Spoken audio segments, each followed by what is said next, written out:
Hi, if you want to watch exclusive content with hot girls that you won't watch on YouTube, namely where Naruto roasts Kushina and Mikoto and many other hot girls without restrictions, then visit my Boosty channel at the link in the description.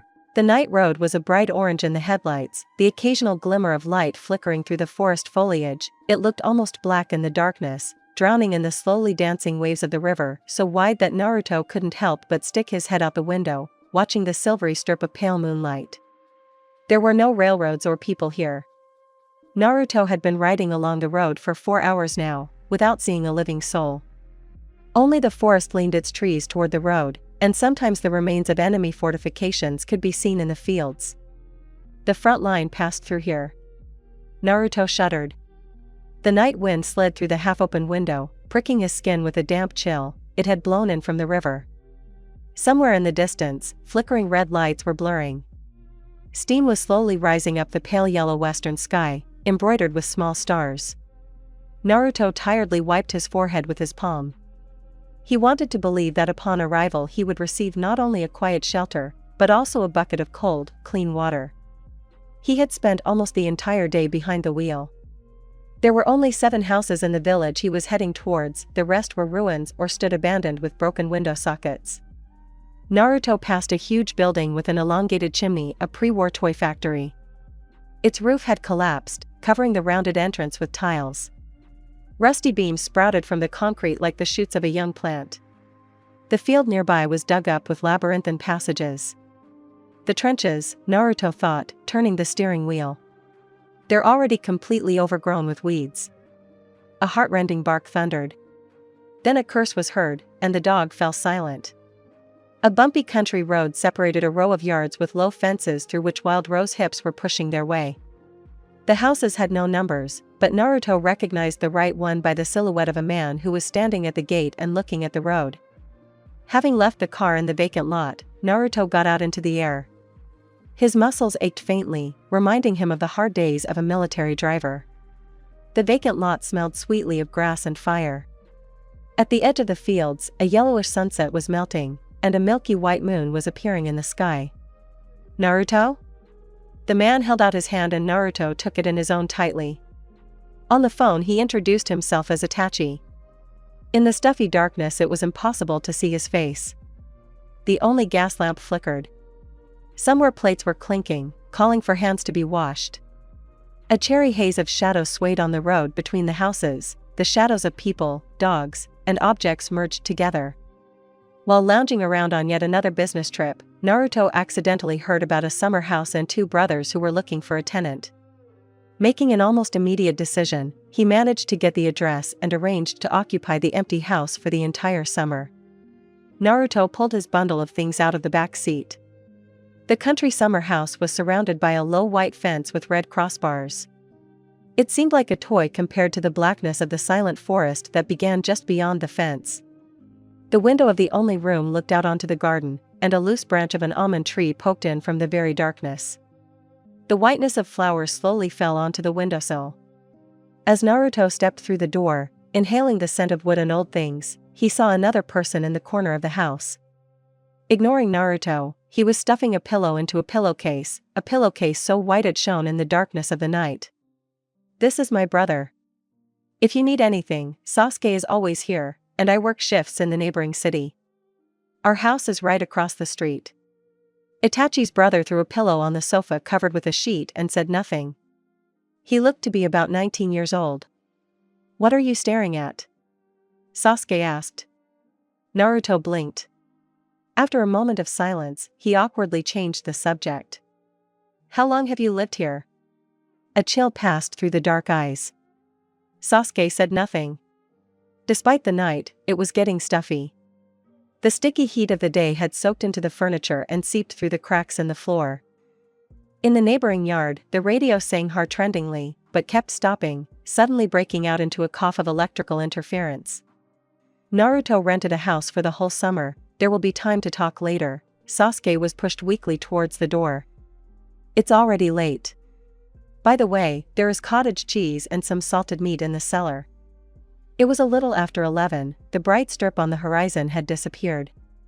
Having thanked them for their hospitality, Naruto accompanied the owners of the house to the gate. He stood there for a while, deeply inhaling the sweet scent of the May night, and saw the guiding star of a gas lamp light up in the window opposite. When Naruto returned, the rustling of mice was clearly audible under the floor. He needed to demand a price reduction. He would have to spend some time here, after all. There was a bucket of clean water in the dark kitchen, and Naruto scooped up some to wash the sweat off his face. Smoothing his stiff blonde hair, he pulled off his wet shirt with bliss and froze, catching his reflection in the old mirror. A plum-colored bruise was forming on his forearm. Damn, Naruto touched the bruise with his hands. The last thing he needed was for one of the locals to see. He didn't need any more trouble than the ones that always awaited a stranger in a remote village. Turning to the things laid out on the table, Naruto couldn't help but notice Sasuke in the attic window across from him, sitting with his head propped up in his hand, lazily watching what was happening in the summer house. Naruto expected Sasuke to turn away when he realized he had been noticed, but that didn't happen. He continued to watch, not at all embarrassed by his curiosity. Covering the bruise with his palm, Naruto waved his hand in confusion and turned away, quickly taking out the first aid kit. The viscous smell of the ointment mixed with the heavy smell of the abundantly blooming lilacs. A large cabinet creaked, filled with dishes and holy towels. At one time, there were obviously books on the shelves, but during the war they were all used as kindling.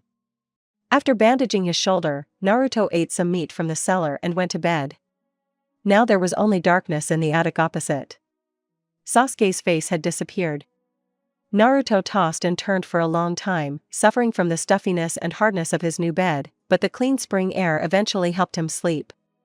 He dreamed of a chorus of military explosions, the cries of his only friend, and an empty house, the eyes of a mother who had lost her son, and a father who had lost hope. Naruto was too young when the war began. He was not taken to the front, so he hid in the luggage compartment, and then ran away into the forests and became a saboteur. Naruto had seen enough in his life to lose sleep, burned out cities, rotting bodies, animal fights for a patch of dry land. He knew the color of the poison gas that spread like fog across the ground. He remembered the torment of those who did not have time to reach the gas mask.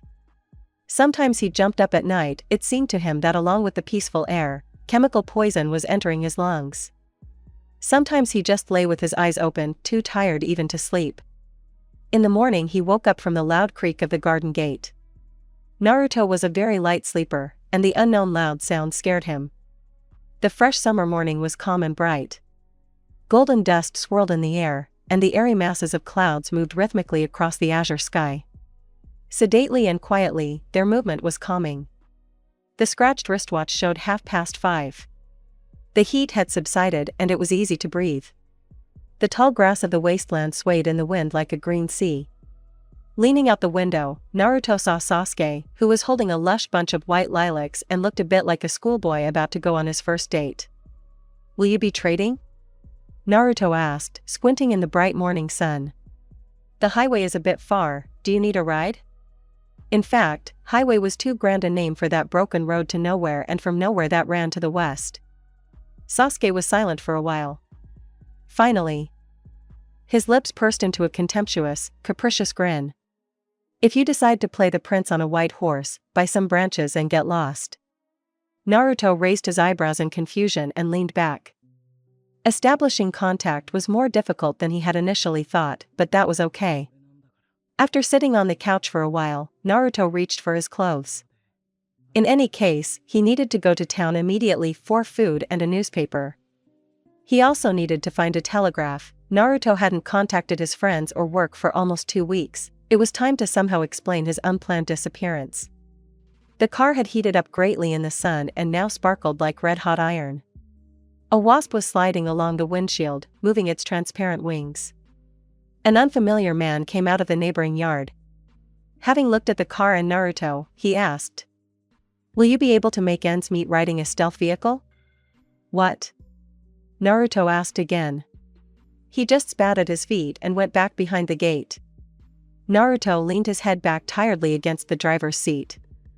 It wasn't the first time he didn't understand the language spoken to him. Well, he knew from the start that it wouldn't be easy. He'd be lucky if the car stayed intact. Naruto hoped that it would at least be worth it. In the city, he managed to get only a little cheese. The shelves of the only store were empty, and without a ration card, he wouldn't have been given anything anyway. In fact, food was included in the rent of the summer house, but Naruto initially didn't want to bother the owners too much. However, now he realized that this was not a courtesy on their part, but a forced necessity. Almost nothing was sold from hands in the area, or Naruto simply didn't know who did it. Maybe he could persuade his friends to send him some canned goods from home? The city consisted of only a few sun-scorched streets, dusty and stuffy. All the houses were two-story, elongated, with peeling paint. The apartments were dark through the half-blind windows, and in the greenery of the courtyard's wells people played chess and listened to the radio. No train station, no market, no telephone, not even his own dot on the map of the Federation. Seriously, Naruto looked through all the maps of the region for the last few years, nothing. He was in a city that did not exist. When Naruto was leaving the telegraph office, having dictated all the necessary messages, he ran into Sasuke. He was sitting on the curb, slightly hunched over and covering his head with his hands. He no longer had any flowers. A rusty stick was sticking out next to him, from which, like a flower from a stem, a colorful and dusty Federation flag was blossoming. Naruto began to notice sometimes that after the defeat in the 7 Years' War, there were significantly fewer flags everywhere. "The offer still stands," he reminded her, clutching a bag of soft cheese under his arm. "You cook dinner, I'll bring it, fair enough?" Sasuke looked at him distantly and stood up without saying anything. He was tired and almost as dusty as the Federation flag, and Naruto realized that he had walked here. His tattered blue t-shirt was wet with sweat. "I got some cheese," Naruto said as they walked to the car. "If we split it 3 ways, it'd be..." "Itachi said you were an ornithologist," Sasuke interrupted, not even glancing at the cheese. "What kind of interesting birds could there be here?" Naruto was confused. Sasuke was disarming him with his manner of speaking. The fast pace of his speech made it seem like he was thinking 10 times faster than Naruto, although maybe he was. It's kind of a hobby, to relax. Mostly hawks, yeah. There are some really interesting hawks here. As soon as I heard about it, I came running. Science and Life deserves to know all about your hawks."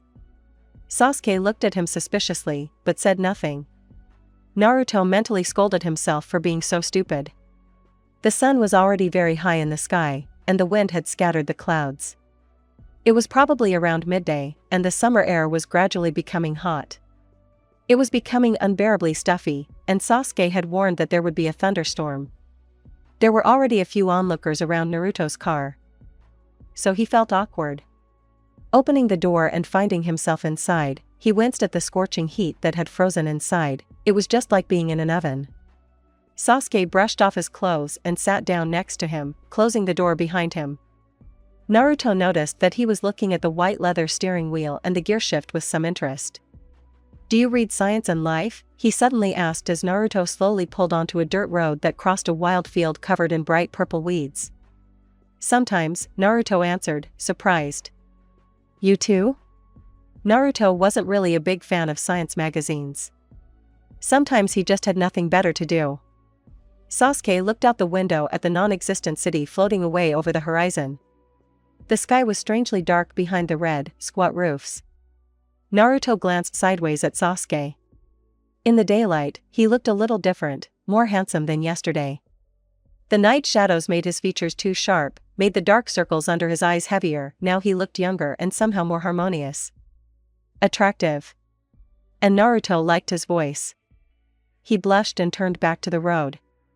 "When our library subscribed to magazines, I read them," Sasuke finally answered.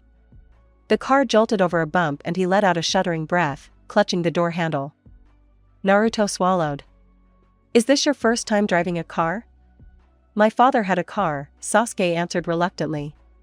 Naruto frowned. If that was true, then his father must have been an important figure, unless he was a driver, but who? The local businesses couldn't afford cars. And Sasuke didn't sound like a local at all. It was all rather strange. As the car pulled out onto the highway, a clap of thunder was heard.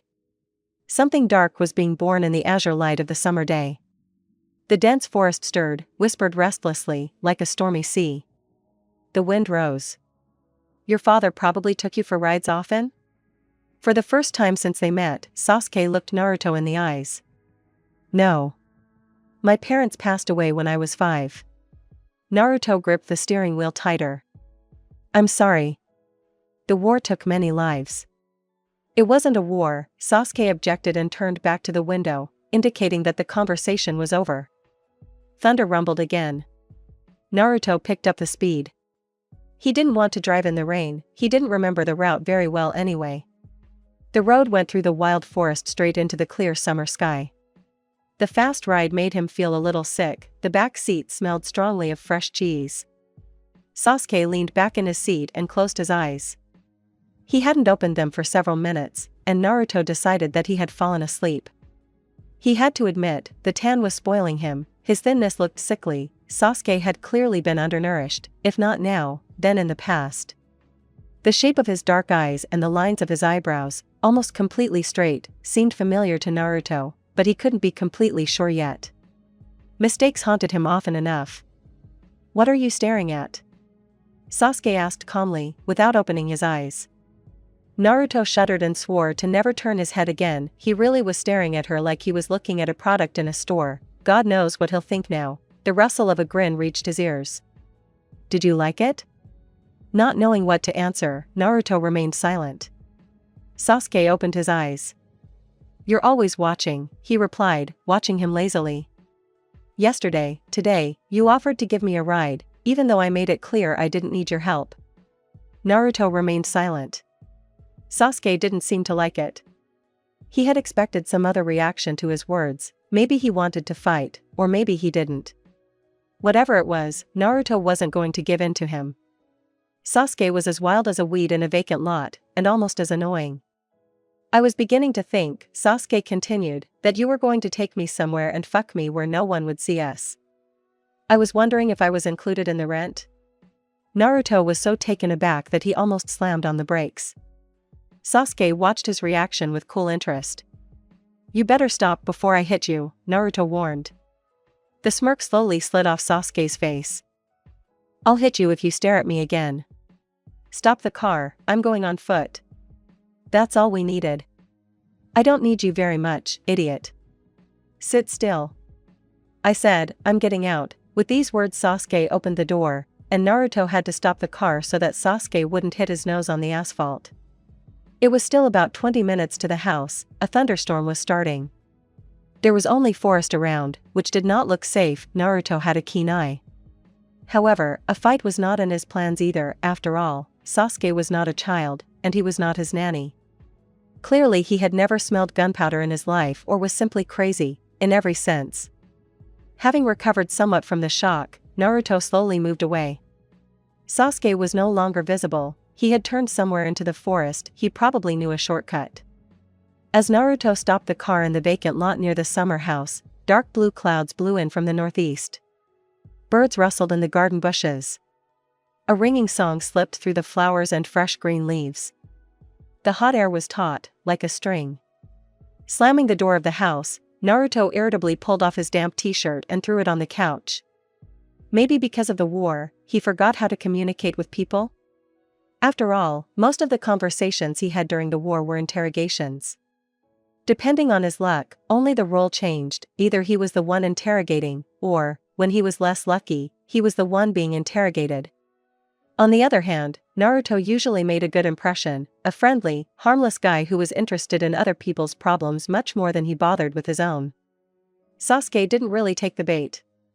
A quarter of an hour later it started to rain. The coolness was absorbed by the wood. Mice, or something else that had found shelter from the weather here, began to scurry under the floor. Naruto washed his face with water and decided to do something useful.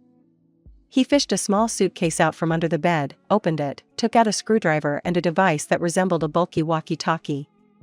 The rain would get heavier and then become a little quieter, almost turning into a whisper. Mirrors of puddles would accumulate in the holes in the country road. Naruto had expected Sasuke to knock on the door, so he jumped when the door opened without warning and the owner of the house appeared holding a plate covered with a saucepan lid.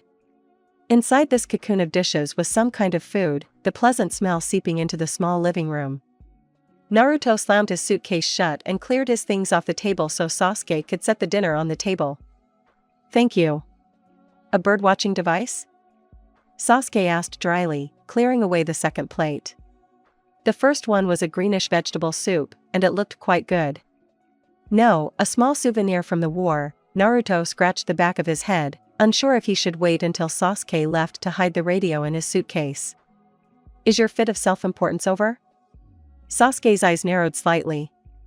Only now did Naruto notice that there were raindrops tangled in his hair, and that his skin felt cool and snowy. Sasuke was shivering slightly, as if he was cold. He was actually quite handsome, despite the spark of evil rage that smoldered in his eyes. Why are you here?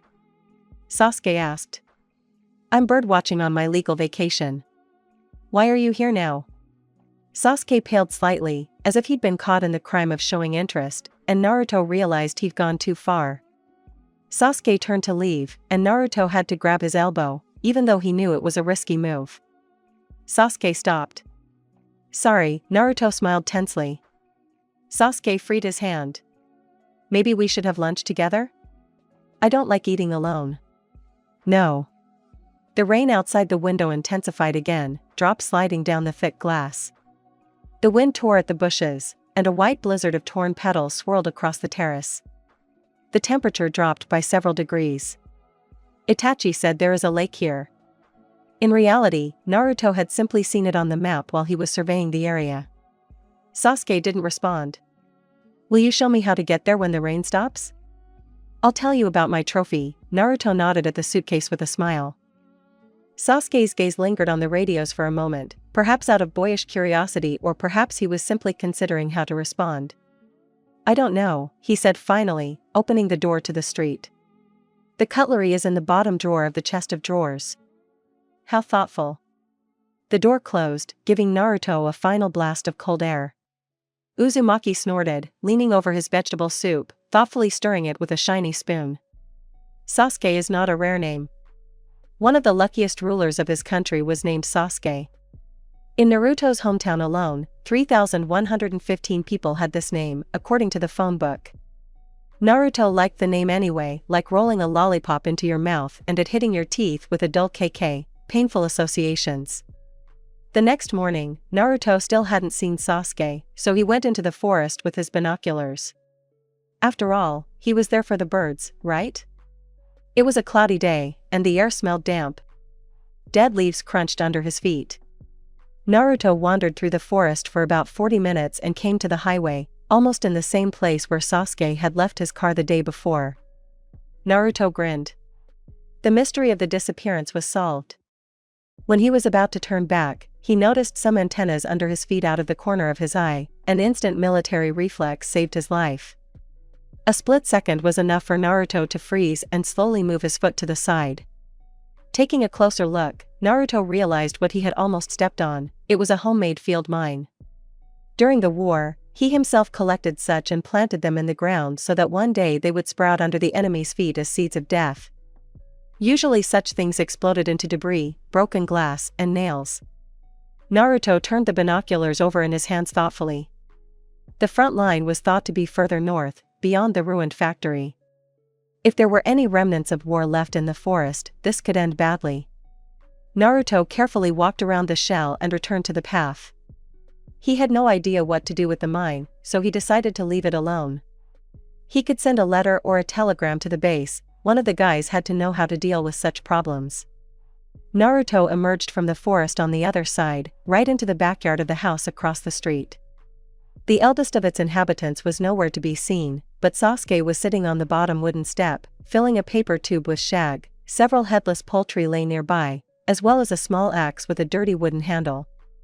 Sasuke's hands, sinewy and with the beautiful fingers of a pianist, were shaking and stained with blood. The old man's numb gaze was fixed on space. Sasuke quickly struck a match and lit a cigarette, trying to calm his nervous trembling. Naruto could discern the faint, bitter smell of smoke. The wind was blowing in his direction. There was a vat of water next to the stairs, and Naruto saw Sasuke sit up and look into it.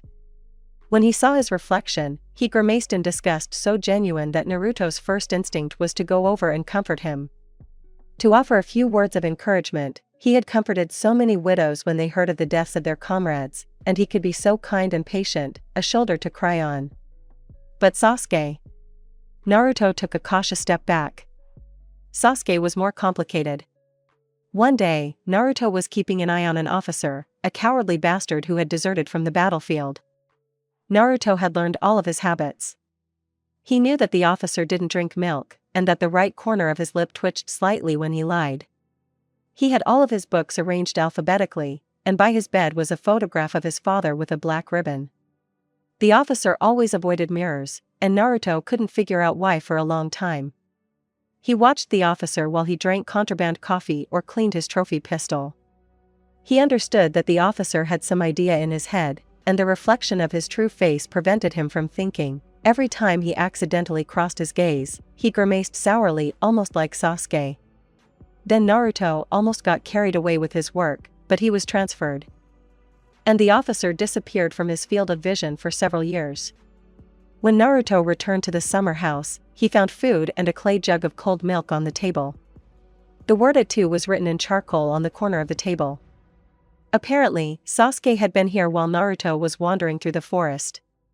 Whatever one might say, he still didn't look much like that officer. At exactly 2 o'clock, the gate of the house across the street creaked. Sasuke went outside, and Naruto saw no trace of the previous breakdown. Someone shouted something to Sasuke through the fence. Naruto couldn't see who, and he answered rudely, with words that Naruto didn't understand and had never heard, but the content could be guessed from the intonation. "How long is it?" Naruto asked as they turned off the forest road to a rocky stream, crystal clear and quiet. "Thanks for the food, by the way. Watch your step."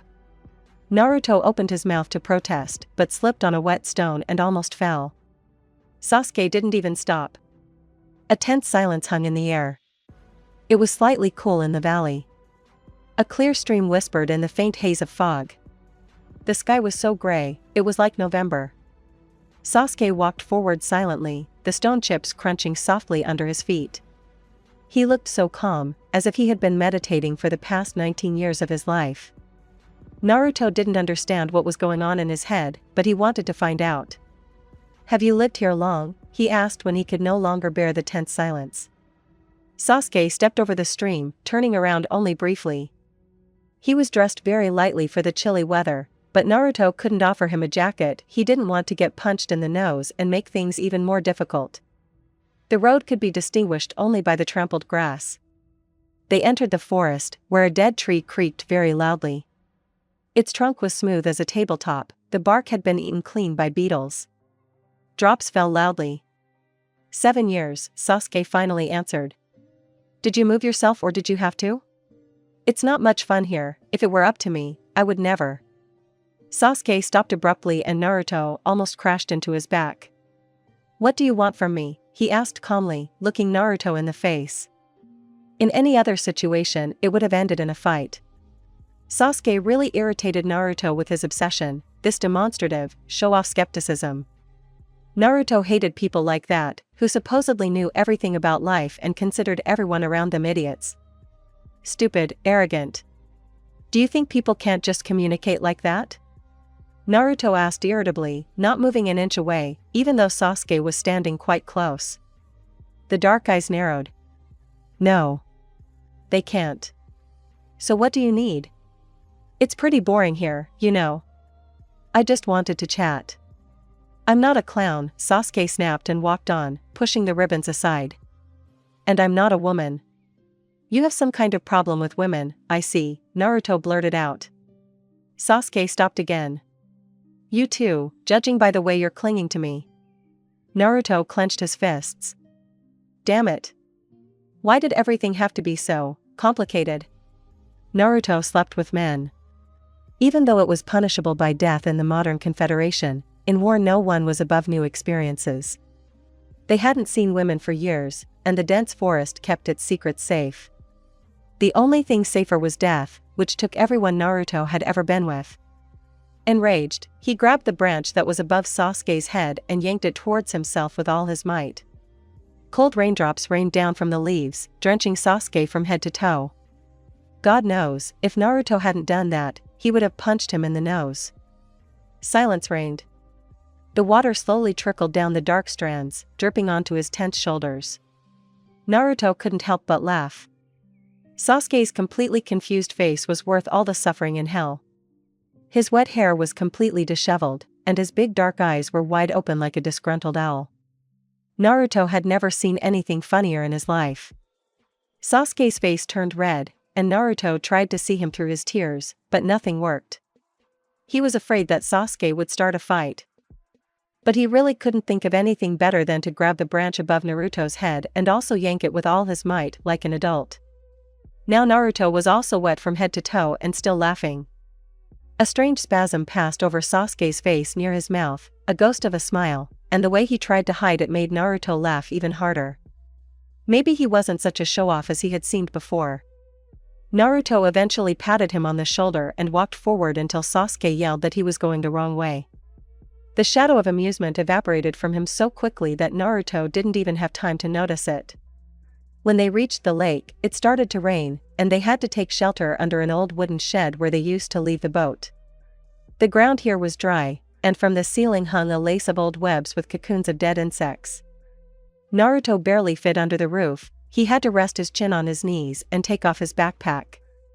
Sasuke sat silently, but when Naruto offered him cheese, he did not refuse, and they shared a slice. The taste was pleasantly milky, fresh. In war, he would have sold his soul for a piece of such cheese. "My father is a renegade," Sasuke said, watching the rain clouds move quickly across the sky. Naruto slowly wiped his hands on his knees and raised his eyebrows in confusion. "Rene, what?" "A traitor to his country," Sasuke rolled his eyes. "He and his mother were executed." Naruto continued to stare at his interlocutor in surprise. "The Federation exterminated such people root and branch, literally. Relatives shared the fate of the traitor, and their names were erased from the registration books, as if they had never been born."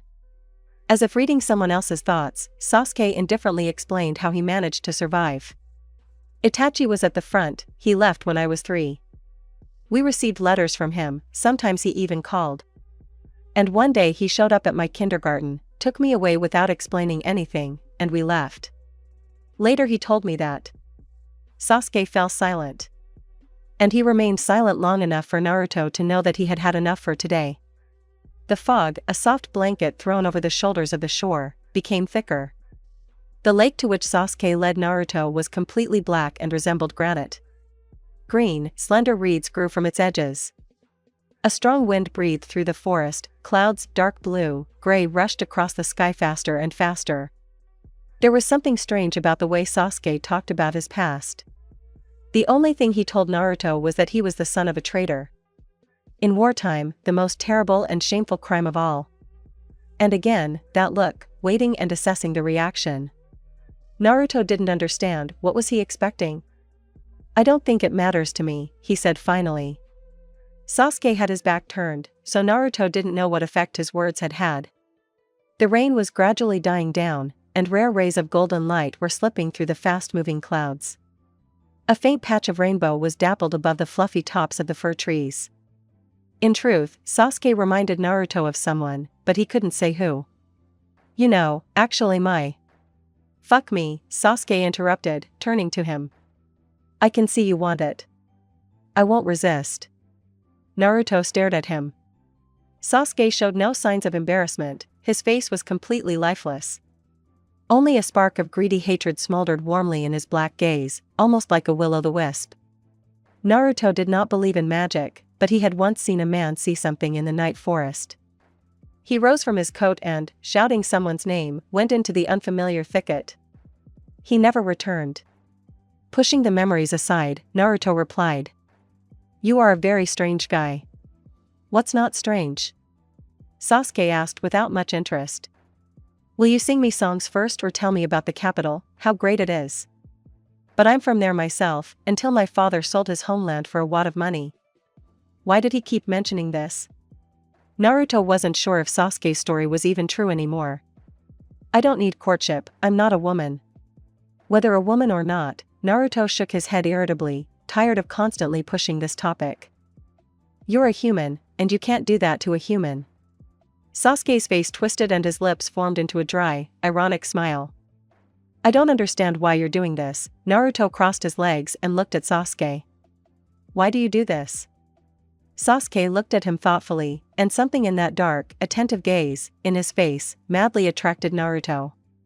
Something whispered to him that he had not made a mistake, although all the loose ends had long since sunk into the water. And you need all this? Sasuke nodded vaguely in the direction they had come from. Why? The summer house, the birds. I have no idea why you're really here. Your eyes are restless. I could tell my brother about what you're hiding under the floor, but I don't care. Naruto winced. How is he? You kept glancing at a few boards when I walked in, Sasuke explained, grinning at his victory. Unconsciously. I don't know what you're hiding there, but it's definitely not an encyclopedia about birds. Naruto was silent for a long time. The rain, which seemed to have stopped completely, now began with renewed vigor. The sun was still shining from the east, and its slanting rays fell on the green shores of the lake. The entire forest trembled in the sparkle of golden light. Black ripples ran across the lake, as dark as Sasuke's gaze.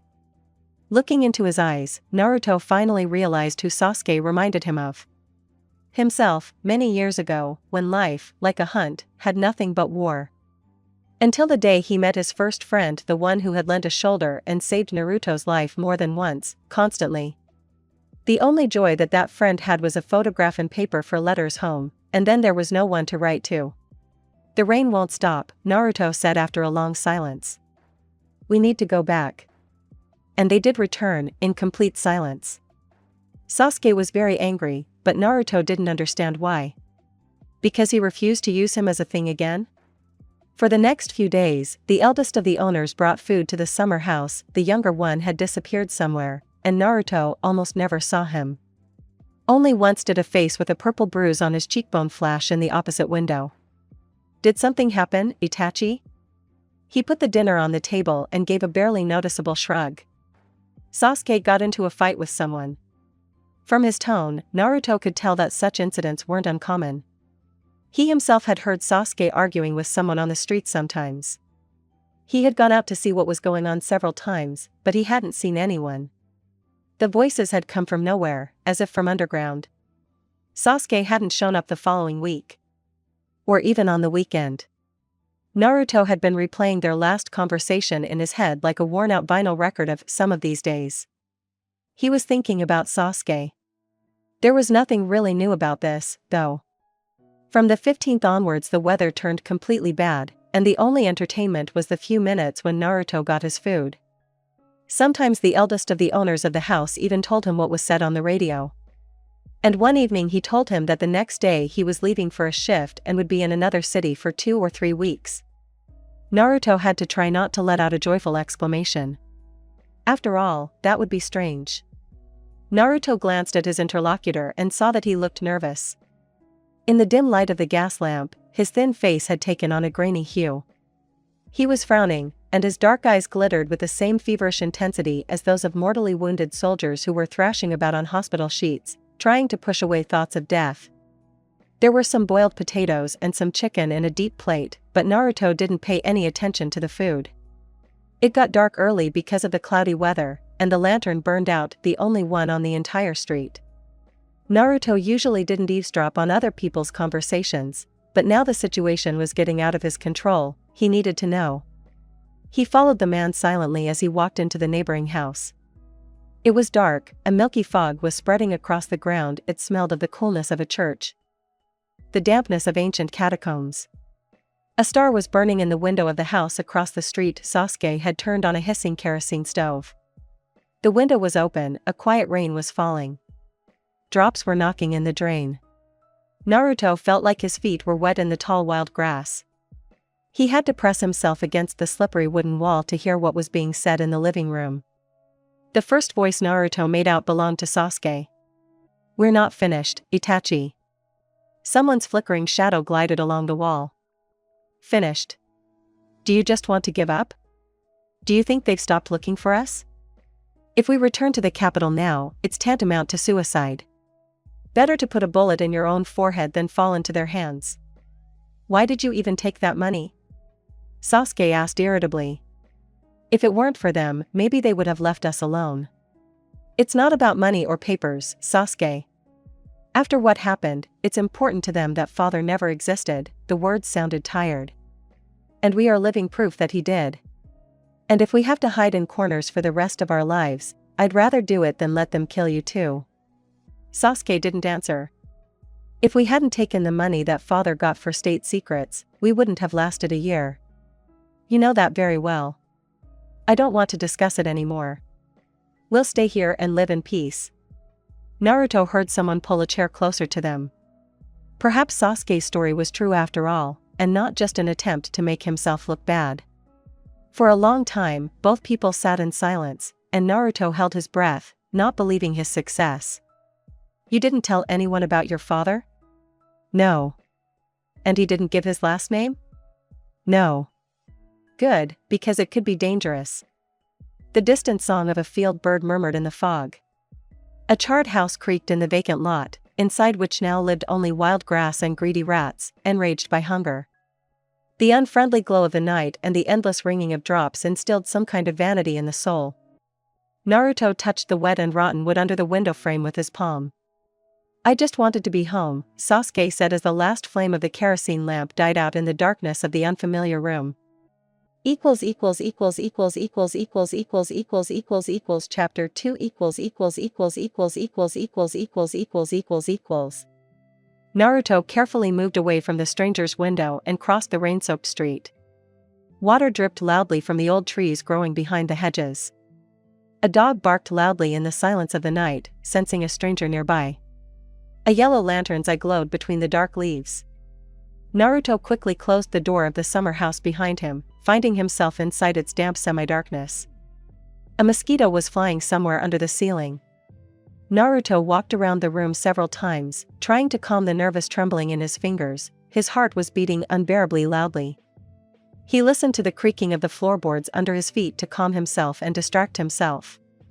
The conversation he heard played in his head over and over again, like a record that kept skipping, some of these days. Sasuke hadn't lied to him about his father and his disappearance at the age of 5. The dog finally stopped barking. The urge to rush to the car and go to town was making it hard for Naruto to breathe. He forced himself to sit up. His head was too hot. He could do something stupid. He always did stupid things in this state. But then everything would go to hell again. None of them would be so lucky again. Naruto slowly dug his fingers into his coarse hair. He needed a little more time. A little time to be sure. Naruto didn't sleep a wink that night. The heartrending cry of the rain died down towards morning. Naruto went out into the courtyard, breathing in the clean air deeply. His body shuddered at the cold that slid under his cotton shirt, and sleep retreated a little. There was only inflamed fatigue and pain from his injuries. The summer house stood right next to the forest, and the rusty back gate opened, disturbing the ivy leaves, right into the dense thicket. There was little space, only an old apple tree with a broken swing, whose dirty ropes hung from the top branch like a hangman's noose. And wild rose bushes. After wandering around for a while, Naruto bent down to pick a red strawberry and noticed a faint glint in the grass. He pushed aside the wet sedge and took out a lighter with an engraving, probably from the previous tenant. His soul felt uneasy. What are you doing? Naruto turned around, his reflexes dulled by the lack of sleep. Sasuke was standing by the door, and Naruto realized that he had brought breakfast in but hadn't found it inside, so he went out to look. It had been over 2 weeks since they had last spoken. It was so strange to look at him. Noticing the lighter, Sasuke's expression changed somehow subtly, but Naruto couldn't understand what he was thinking. Found it, Naruto said for some unknown reason, tossing his find. There's a party engraving here, is he one of the left? I don't know, Sasuke replied, walking down the steps. You can go through the gate to the crooked pine tree, dig it up, and ask him about it. Naruto almost laughed, it sounded so stupid.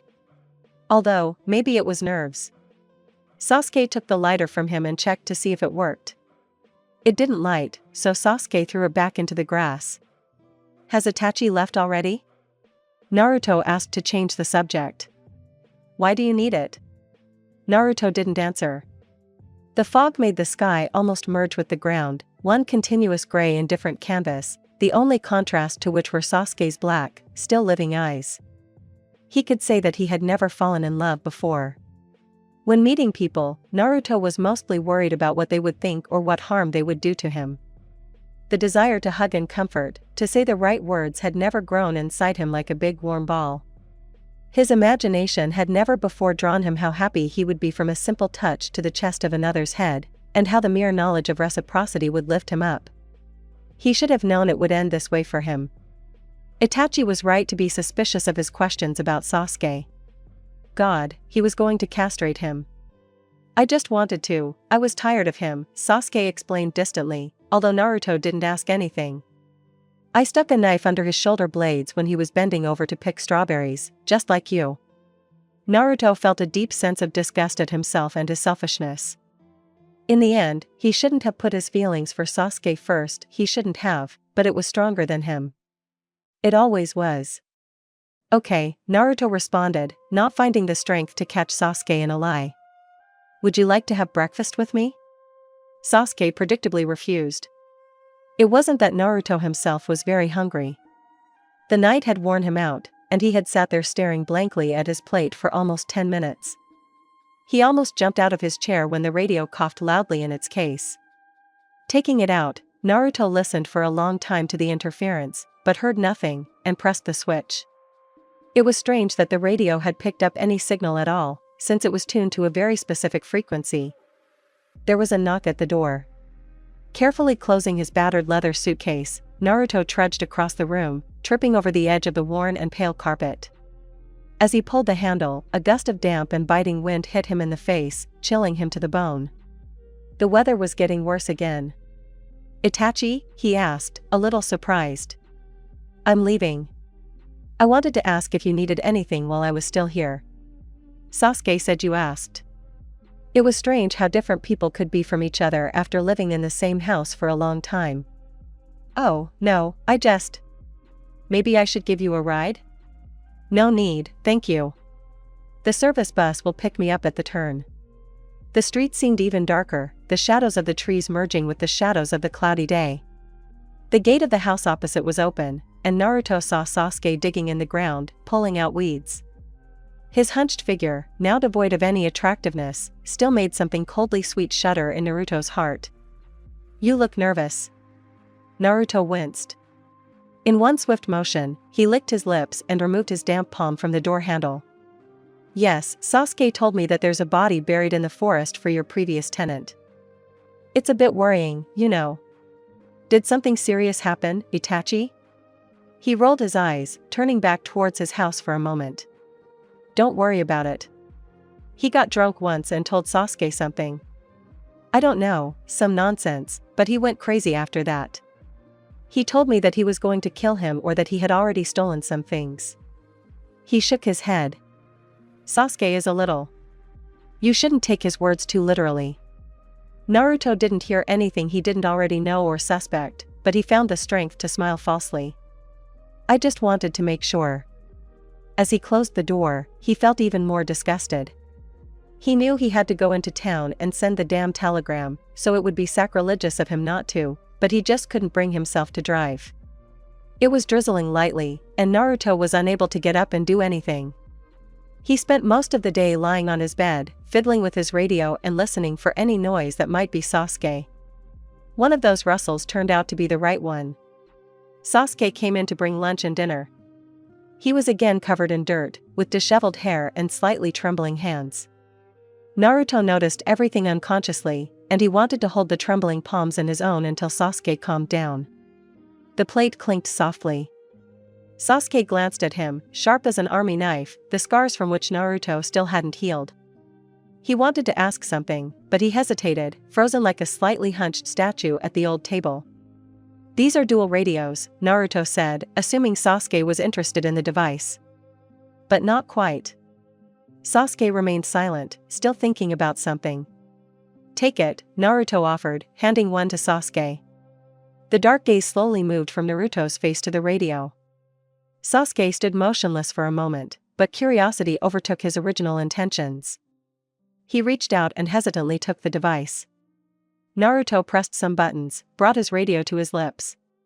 Sasuke flinched as the radio in his hands vibrated and made a strange sound, vaguely reminiscent of a discordant choir. Naruto nodded his head and pointed to the bottom black button. As if fascinated, Sasuke pressed it. And almost immediately Naruto's hello echoed from the radio, completely without interference.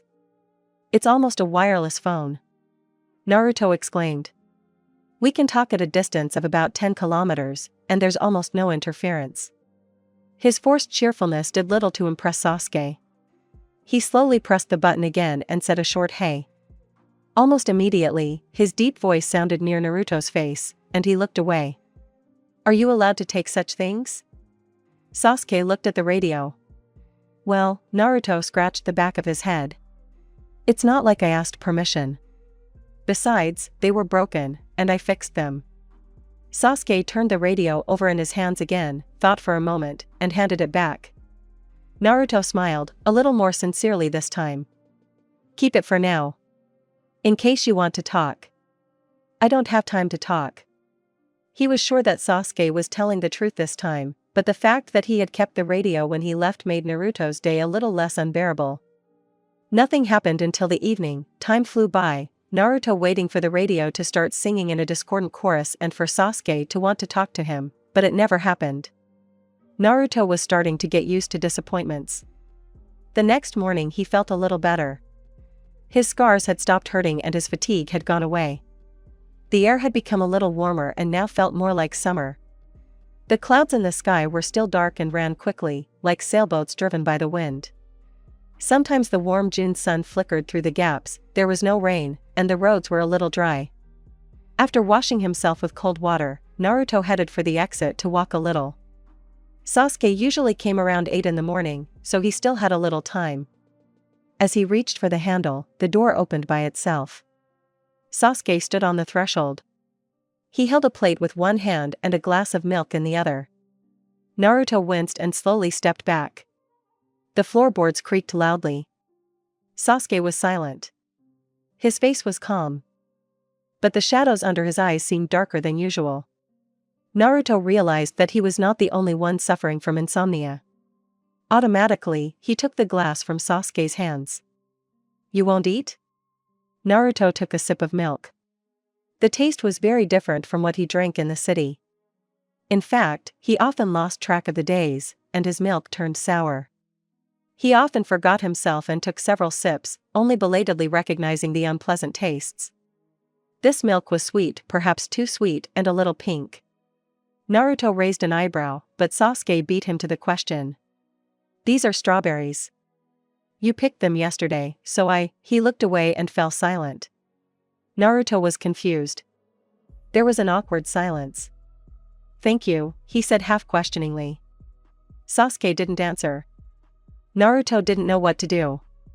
He wanted to please him? But Sasuke himself didn't like sweets. Could that mean he didn't put any positive meaning into his gesture? Or was Naruto just winding himself up? He was confused and felt stupid, so he drank the milk in silence. Sasuke slowly looked around the house. Naruto watched as the dark gaze smoothly flowed from one object to another, not knowing where to stop. "Are you going to the city?" Sasuke asked. Naruto was even more surprised. No matter how hard he tried, he couldn't figure out what was going on in that head. I don't know. I don't know yet, why?" Sasuke didn't answer again, and this game of silence was starting to get boring. The sun had set behind the clouds again, and the golden light in the room was fading. It could rain again at any moment. "You want me to give you a ride to town?" Naruto suggested. "Next time, just talk like a human when you want something and I'll do it." "That doesn't really work," Sasuke countered. Naruto pretended not to get the hint, or to have forgotten that Sasuke had asked him to fuck. After all, he hadn't brought up the subject in a long time, and Naruto decided that it wasn't much more than a tale of corpses buried in the woods. He followed Sasuke out into the cool street, where the air was thick with cold water dust, and opened the car. They rode in silence again. Sasuke clutched the seat with his right hand and looked out the window. Today Naruto was in no hurry to start a conversation either, he was too confused for that. Beyond the ruined factory, where the forest began, the ground was soft from the water. The edge of the forest resembled rice plantations in distant lands, there was water everywhere. Transparent, clean, it reflected the gloomy sky, the white-gray ships of clouds. "The river will flood soon," Sasuke said, his deep voice like an alarm in the tense silence. "We're in a lowland, and floods are common here." Naruto looked at him. "Flood? Oh shit. What's the matter?" Sasuke narrowed his eyes. Naruto was already looking at the road. "What are you talking about?" Sasuke was silent for a long moment, looking at Naruto suspiciously. Then he turned away to the window without saying anything. Out of the corner of his eye, Naruto saw the wind from the slightly open window stirring his dark hair. It would probably feel nice and soft to the touch. The muscles of Sasuke's hand, which he was convulsively squeezing the door handle, were tense. His gaze was turned inward, like an old man living in memories, not expectations. "An accident?" Naruto asked, turning onto the highway. There was now a forest on both sides. Dry branches and leaves had been thrown onto the asphalt in some places. There had been a strong wind a couple of days ago. Sasuke took his hand off the door and leaned back in his seat, looking straight ahead. Naruto wondered why he had told him about his father if he knew how risky it was. And lied about not doing it. Sasuke was so weird. "There was ice on the road, and my father's driver lost control. My mother said that Itachi covered me with his body. I have a scar behind my knee ever since." Naruto slowly turned his head towards him, feeling his feet growing cold.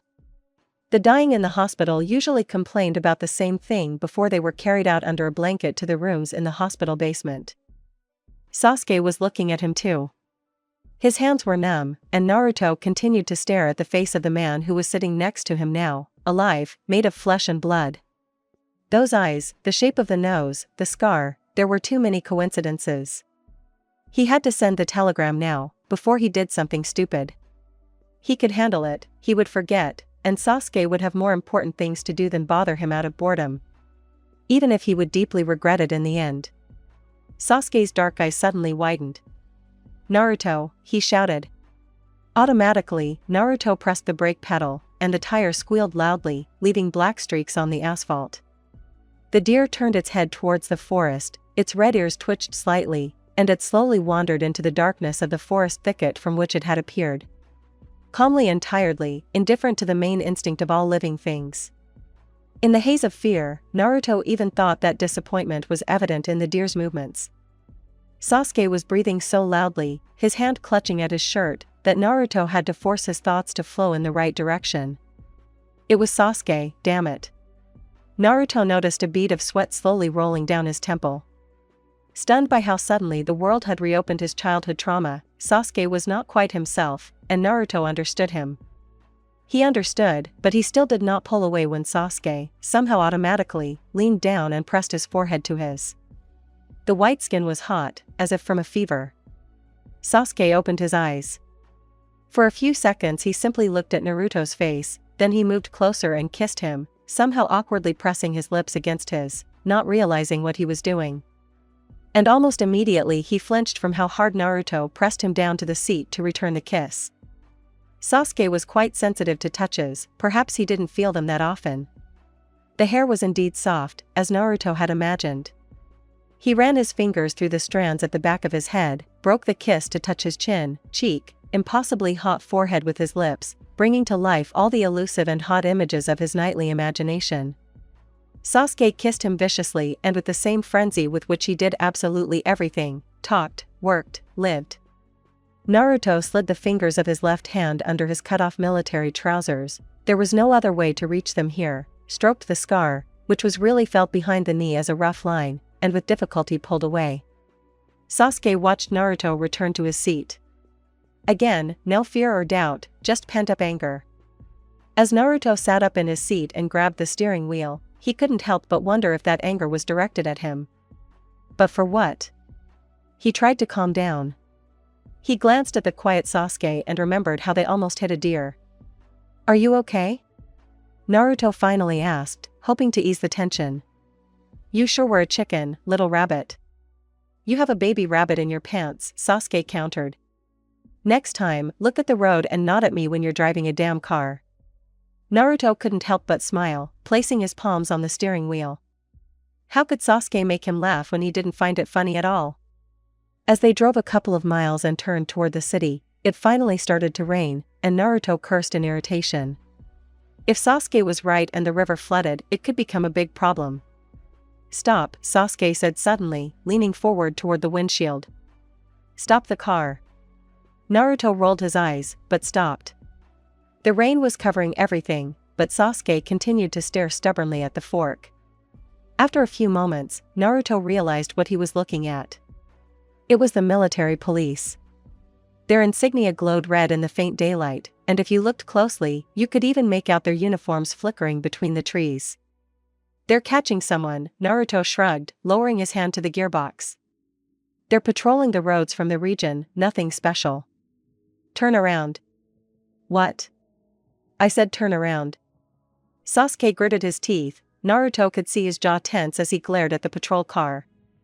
Perhaps Naruto was lying when he said nothing special was happening. The MPs rarely patrolled. They mostly sat in their offices and gave orders. They also came to make arrests to reap the glory, which was the very reason Naruto hadn't stayed in the department for very long. Are you deaf? I'm not your driver.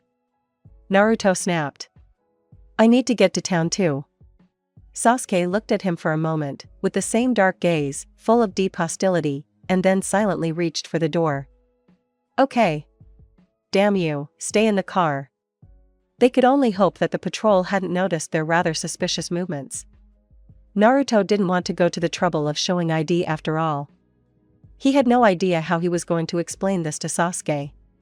He turned the car around and drove back, cursing everyone and everything. He needed to send the telegram right now. The rain got heavier. It was so loud, streams of water running down the windshield, and Naruto felt like he was looking into an aquarium. Thunder rumbled loudly, and almost immediately a slight tremor ran through the ground. Out of the corner of his eye, Naruto saw lightning strike a field not far away. The headlights were of no help. Naruto didn't know how they would find their way back. It was getting so dark, as if night was approaching. Sasuke sat quietly, but Naruto had no time for him now. He had difficulty recognizing the way, had to get out of the car several times, and even in those few dozen seconds he managed to get soaked to the skin. In the end, he simply stopped on the side of the road and turned off the fussing wipers. Naruto rested his hands on the steering wheel and leaned his forehead against them tiredly. So what did you want in town? He asked Sasuke when the silence became unbearable. Sasuke looked at him and Naruto could have sworn he felt tears in his throat because Sasuke clearly didn't need anything in the city, he just noticed that Naruto wasn't feeling well. This unexpected insight struck him so hard that he didn't know what to say. No one had ever understood that he was in trouble when he didn't want it. At first he was proud of how well he could pretend, but then he realized that it was something else. No one cared about him. Realizing that Naruto had figured it all out, Sasuke turned to the window. For the first time since they had met, Naruto saw a warm, lively blush flood his pale cheeks and even his ears. Somehow they got back. There were no lights on in the houses, no smoke to guide them. The road through the fields was almost completely washed away. The water that had been a motionless mirror now rushed out of the lowlands in restless waves. The wheels were stuck in the mud, and Naruto had no idea what he would say to his superiors if he lost his working car. He was glad that he had managed to cover the ground near the summer house with boards. Maybe now he wouldn't have to dig out the car with a shovel the next morning. When he stopped at the summer house, he dropped his forehead on the steering wheel, exhausted. He was completely exhausted. The door slammed. Naruto winced and lifted his head from the steering wheel. Sasuke got out of the car and walked calmly to the gate, unhurriedly, as if the sky was not falling to the ground. Lightning struck again, the wind blew. A paper mill was torn off the roof of the neighboring house and thrown into the street mud.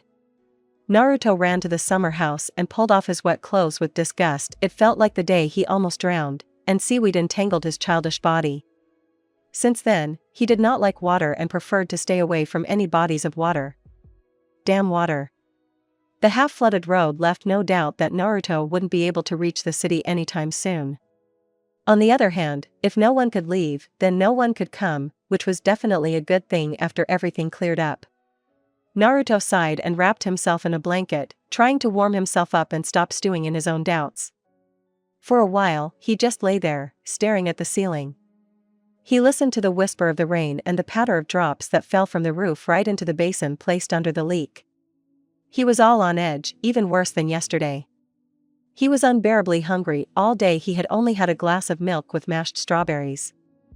Forcing himself to get up, Naruto emptied the cellar, ate the breakfast that was left. Stacking the plates in the sink, Naruto thought sadly about how long a couple of villages could last on self-sufficiency. Sasuke was also in his head. Sasuke, with his paradoxical illogical behavior of a wild animal, curious to the point of affection, but aggressive at the slightest crossing of boundaries that a person can never accurately imagine.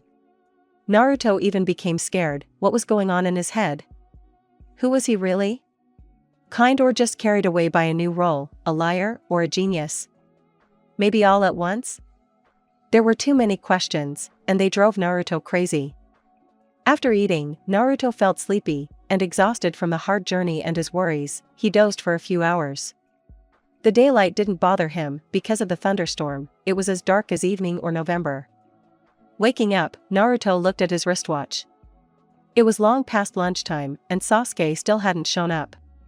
Naruto didn't mind cutting back on his daily rations. After all, they were supposedly cut off from civilization, but Sasuke could have come by to talk about it, or at least used the damn radio. After suffering for half an hour, Naruto decided to go in himself. He never considered himself a proud man. The rain was still pouring down. He had to run across the street, sinking into the cold mud, but Naruto managed. Sasuke's house was painted gray. The boards looked rotten, but overall the structure was solid and strong. With small windows resembling loopholes, and a crooked pipe. Veins of homemade drains ran down the corners. In the far part of the plot, right next to the forest, there was a barn and a small woodshed with chopped and neatly stacked wood. Naruto wanted to knock, but the door was unlocked, so he pushed it open, stepping into the dark living room. Sasuke never knocked, and Naruto felt his actions were fair. The furnishings were not much different from the summer house, except that there were more things. The most surprising thing Naruto found were 2 books with outdated spelling that stood on the dresser. Naruto wondered how they had survived the war. There was a stove in the room. Naruto had previously seen such stoves only in the villagers of the north, who agreed to shelter the remnants of a completely defeated army. A draft blew in from somewhere, and the air filled with the sour smell of fumes. Naruto rolled his eyes. This was the last thing he needed. Didn't the idiot know, after living here for 7 years, that drinking the local swill was dangerous to life? And in large quantities, too. Strong alcohol burned out your insides, and one mistake in preparation could cost you dearly. Sasuke was found in the kitchen. He was sitting at the table, his cheek propped up in his hand. He was very much alive, and if it weren't for the smell, Naruto would hardly have noticed right away that he was completely drunk. "You," Sasuke said with some strange intonation. Seeing Naruto, he reached for the tobacco and paper to light a cigarette, but his whole body jerked and he fell on his side. He started to feel sick. Hugging the trash can with his arms, he sat there, not paying attention to Naruto, who was trying to brush his hair out of his face. It was still as soft as when Sasuke kissed him.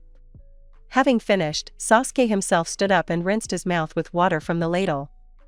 Having spat out the window, he stood like that for a long time, leaning on the windowsill and greedily inhaling the cool rain air as if he had been underwater for a long time and finally emerged to the surface. His back was slightly hunched, stooped from hard work that was clearly not his thing. "Feel better?" Naruto asked. "What's with your pathological urge to roll around in shit?" Sasuke staggered, clutching the table with his hands. His gaze was slightly blurred, but still retained an unkind fire. Cruelty was visible in his entire face, his clear lines, his flat, pursed lips, his sharp cheekbones as cold and clear as a mountain stream. "I don't know how to express my feelings, so I got drunk from strong unrequited love," Sasuke said.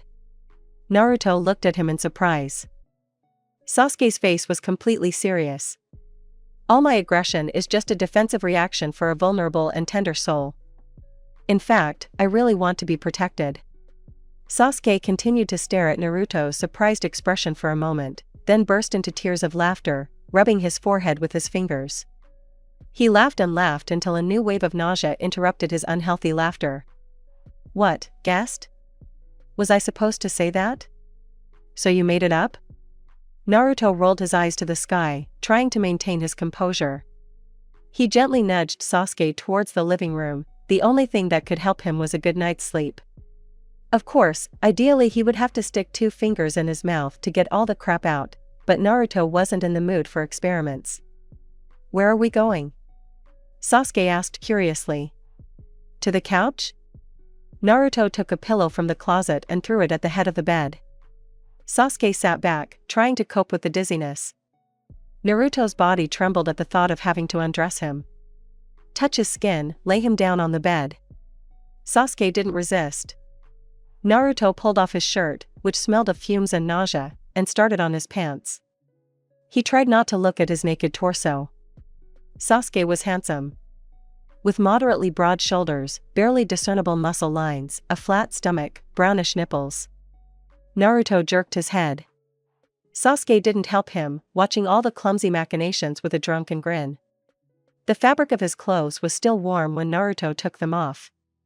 "My brother is not home, you knew that, didn't you?" A gate creaked loudly somewhere, and Naruto turned around nervously.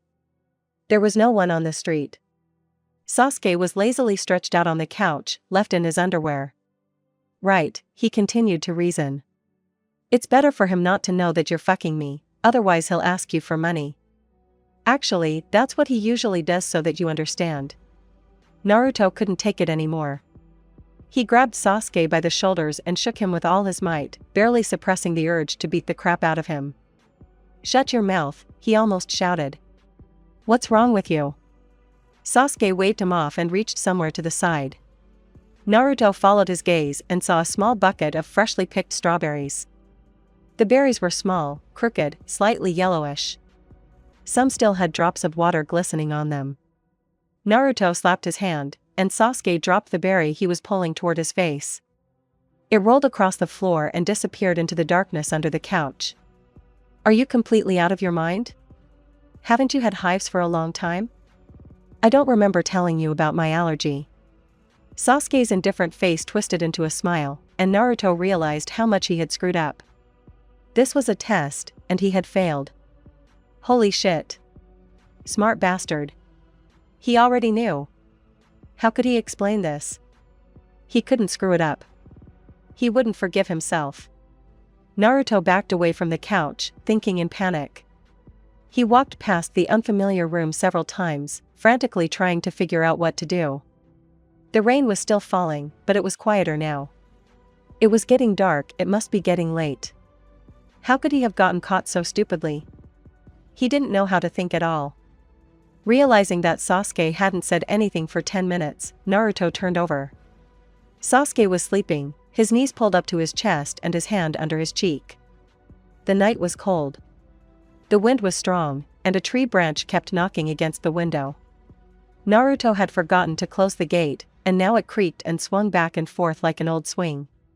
Sasuke lay motionless, his disheveled hair covering his face. Unable to find a blanket in the dark wooden closet, Naruto threw his military jacket over Sasuke and sat down in the chair. It was scratchy and hard, but Naruto had fallen asleep in worse places.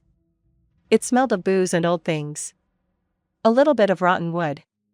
In the prayer corner, instead of a triptych, a faded federal flag trembled slightly.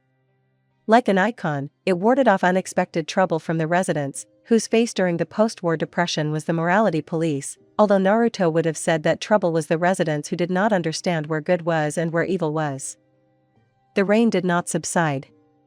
The damp night air was full of autumn sadness. Naruto dozed off, throwing his head back on the back of the chair. He had restless, active dreams. He woke up from a ringing sound, as if a taut musical string had snapped. It was the awakened Sasuke hitting his foot on a bucket of strawberries. He looked bad. His complexion, which was not very healthy to begin with, had taken on an earthy hue, and drops of water glistened on his sunken cheeks. His eyes were red and dry.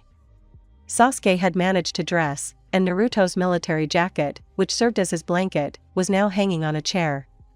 "Have you come to your senses?" Naruto asked hoarsely, rubbing his swollen face. Sasuke turned away to search for his shoes in the dim light of the room. "I have to go," he said quietly. "You can take any food you find in the house." His tone surprised Naruto, but he was starting to get used to this feeling.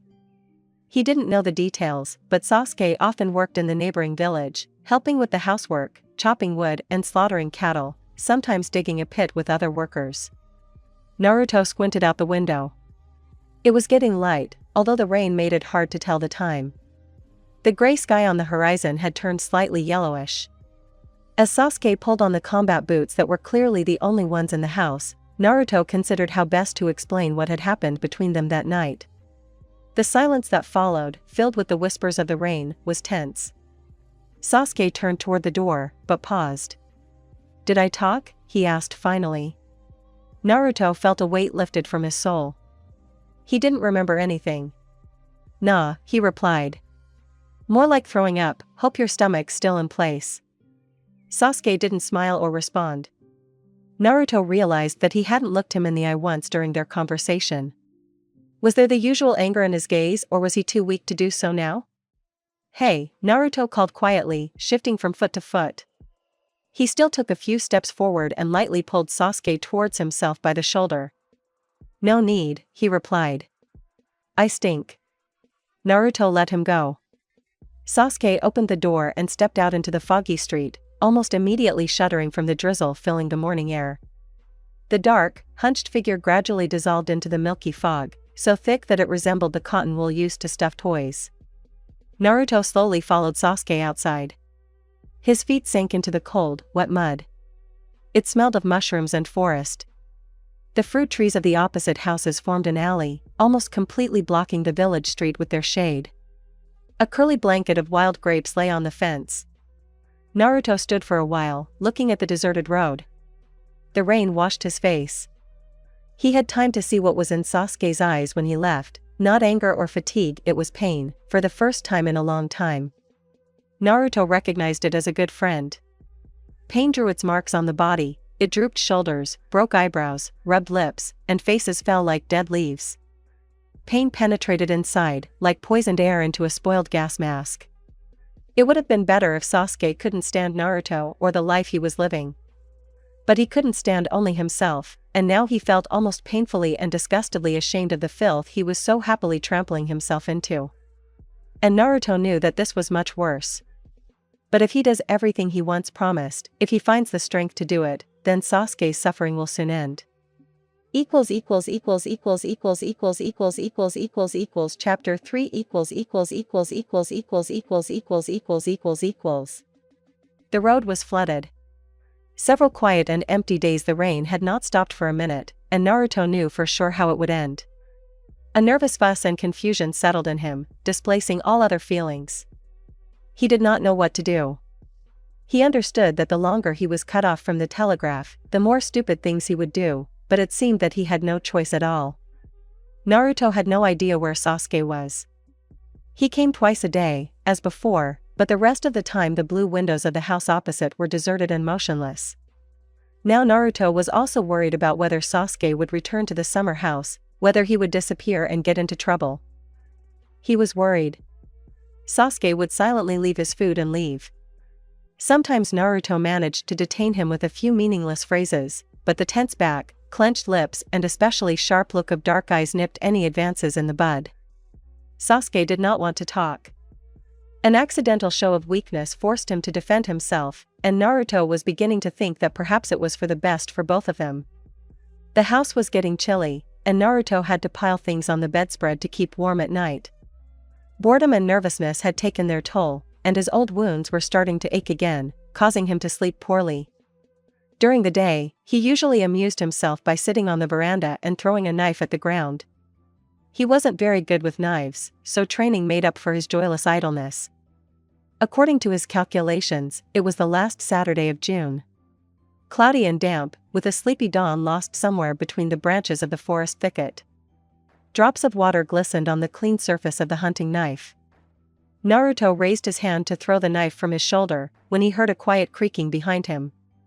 The wheezing turned into a melody, and he realized that it was a radio. His heart hit his ribcage painfully, and he stood up so quickly that his head spun, and the blood pounded loudly in his temples. With a slightly damp finger, he pressed the button. In response, there was only dead silence. He called Sasuke's name several times, but nothing happened. Putting the radio aside, Naruto slowly walked out of the house and looked at the end of the alley, where a milky fog was swirling. He crossed the street, splashing through the mud and puddles in the holes, and pushed open a gate covered in thin green stems. When he opened the door, tugging at the dangling iron handle, he saw Sasuke sitting in the kitchen, picking at mint leaves with his fingers. Did something happen? Sasuke raised his eyebrows slightly and returned to his work, looking down at the table. For what reason? He looked tired. His movements were blurry and slow, and his gaze had lost its usual sharpness. A yellowish bandage was fixed on his right wrist. Naruto awkwardly pressed his shoulder against the doorframe. Didn't you call? Sasuke was silent for a while. I accidentally pressed the button while I was moving things. Naruto felt stupid, which was what Sasuke had been counting on. Although Naruto no longer cared that he was being led by someone else and knowingly giving in to their machinations. Usually, he was careful about the concept of his own dignity, but when it came to Sasuke, everything was different. Other people's feelings weighed heavily on the scale. After stomping around in place, Naruto finally walked in and sat down on the chair next to Sasuke, wincing from the loud creak as the wooden leg slid across the floor. You know, I'm going crazy from idleness. I could chop wood or help out with something. Naruto scratched the back of his head. I'm not used to doing nothing all day. Sasuke was dressed in clean clothes, his dark hair was very frizzy and wet in places from the shower. Following Naruto's gaze to his right hand, Sasuke shrugged. I'm ambidextrous, there's no problem here. Who? Sasuke rolled his eyes. I am equally proficient with both my right and left hands. That doesn't make you two people, Naruto replied, mechanically clasping his hands together. Like I said, I have nothing to do while it's raining anyway, so I might as well help out while. Naruto hesitated, slowly stretching his neck. Until Itachi returns. Sasuke's dark eyes, when he looked up at his interlocutor, were so suspicious, as if he had never been offered help. He was silent for a few seconds, then put the bowl of mint away from him. I can handle it. There was an awkward silence. Sasuke looked out the window, doing nothing else. Naruto looked at him. What's that white thing on the hill when there's no fog? Naruto asked to break the silence. Sasuke's gaze slowly moved from the garden to Naruto. A monastery. There used to be one. In clear weather, the ruined white walls with the once green roof lines were indeed visible from the veranda of the summer house. Will you take me there? Sasuke shrugged and looked out the window again. It's raining. Later. Surprised by this unexpected agreement, Naruto smiled and lightly pushed Sasuke's cool palm with his own. Let's play knives? Sasuke looked down at his hand, which Naruto had just touched, and looked up at him, his gaze showing no signs of understanding the fun of the children's game. Well, you have to throw the knife, Naruto explained and pulled his own out of his pocket. Into the enemy's circles. Do you really not know? You never had a childhood. Do you seriously consider playing with knives a normal childhood hobby? Naruto rolled his eyes and, growing a little bolder, grabbed Sasuke by the elbow. The muscles were tense, but Sasuke didn't struggle, not particularly hard. On the way to the veranda, Naruto explained the rules haltingly and placed a knife in Sasuke's hard, dry palm. He drew a circle on the ground and waited with childish impatience for the first move. Sasuke didn't hide his skepticism for the first half hour. Naruto seemed to be secretly scolding himself for agreeing and wanting to spend time with him, but then the competition drew him in, and he spent almost 2 hours with Naruto. It was a record, although it wasn't like Naruto counted the minutes spent together each time. Even though he had lost, and the circle drawn in the courtyard of the summer house was completely occupied by Sasuke, Naruto still considered it the best day in the last couple of years. He felt the warmth of someone else's body on his shoulder, the gaze of dark eyes, stopping on his face, almost immediately slid to the side, and his heart, drunk with love, painfully skipped a step. Naruto knew that Sasuke was pleased with his small victory, though he barely showed it outwardly. They were silent for several minutes, not daring to start the abandoned game again. Sasuke looked at the reclaimed circle, the outlines of which were blurred by the rain, and gradually the modest triumph gave way to thoughtfulness. "Everything okay?" Naruto tugged lightly at his dark lock of hair, wet from the drizzle. "It smells disgusting," Sasuke replied, turning the knife over in his hands. "It smells like earth all the time." Naruto turned his head toward the garden. It was only 3 o'clock, but the fog was growing thicker. And the greenish twilight of the forest lulled the twilight in the smooth movements of thin branches. The rain always smelled like a cemetery, freshly dug earth, the faint aroma of funeral wreaths, wet wood like a temporary cross to which a black and white photo of the deceased was pinned. The gray sky reminded Naruto of a granite slab under which a dead person had never been buried. The final year had not been stamped, and after the dash line there was only a white void. Sometimes it was covered by artificial petals of flowers that had been brought. "Naruto." "Yes?" he asked, pushing the memories away. "Were they cremated?" Sasuke's quiet voice made Naruto flinch. "My parents." "What do they usually do with traitors to the motherland?" Traitors to the motherland were usually executed with a bullet to the back of the head, and their bodies were thrown into the catacombs under the residence of the morality police, where they were most probably cremated. Naruto shrugged. "I'm pretty far from that kind of thing." He listened to the sound of drops, whose chorus pierced the damp semi-darkness of the wooden veranda. His hands began to freeze, the dampness settled on his skin like a prickly film. Naruto carefully placed his hand on Sasuke's shoulder, the touch chilling with uncertainty. Sasuke tilted his head to the side, staring at the hand on his shoulder, and Naruto could think of nothing better to do than hug him, pulling him closer to his side. Sasuke remained motionless. Naruto's fingers stroked his forearm soothingly, along the rough fabric of his jacket all the way to the elbow. He turned his head slightly to press his temple to the top of his head, to the soft dark hair. Sasuke's body twitched strangely and he let out a ragged, sick laugh, finally pulling away. "Did you decide that the moment was touching enough?" Naruto didn't want Sasuke to realize how much those words had done, and he turned away, unable to hide the pain on his face. He removed his hands, crossing them in his lap. "Does it make you uncomfortable?" he asked dryly. Sasuke raised his eyebrows slightly. "Who cares?" Naruto tiredly combed his damp hair back. He hadn't noticed, but the rain had stopped, leaving only its echo in the damp air and the ringing sound of drops falling from the height of the wooden roof.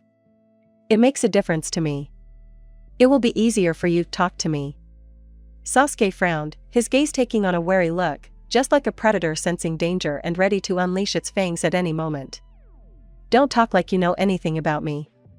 Naruto ignored these words. "What really happened between you and the one who lived here before me?" Sasuke looked at him strangely, as if he didn't quite understand what Naruto was telling him, or he was just finding it hard to answer. He was silent for quite a long time, but Naruto didn't back down.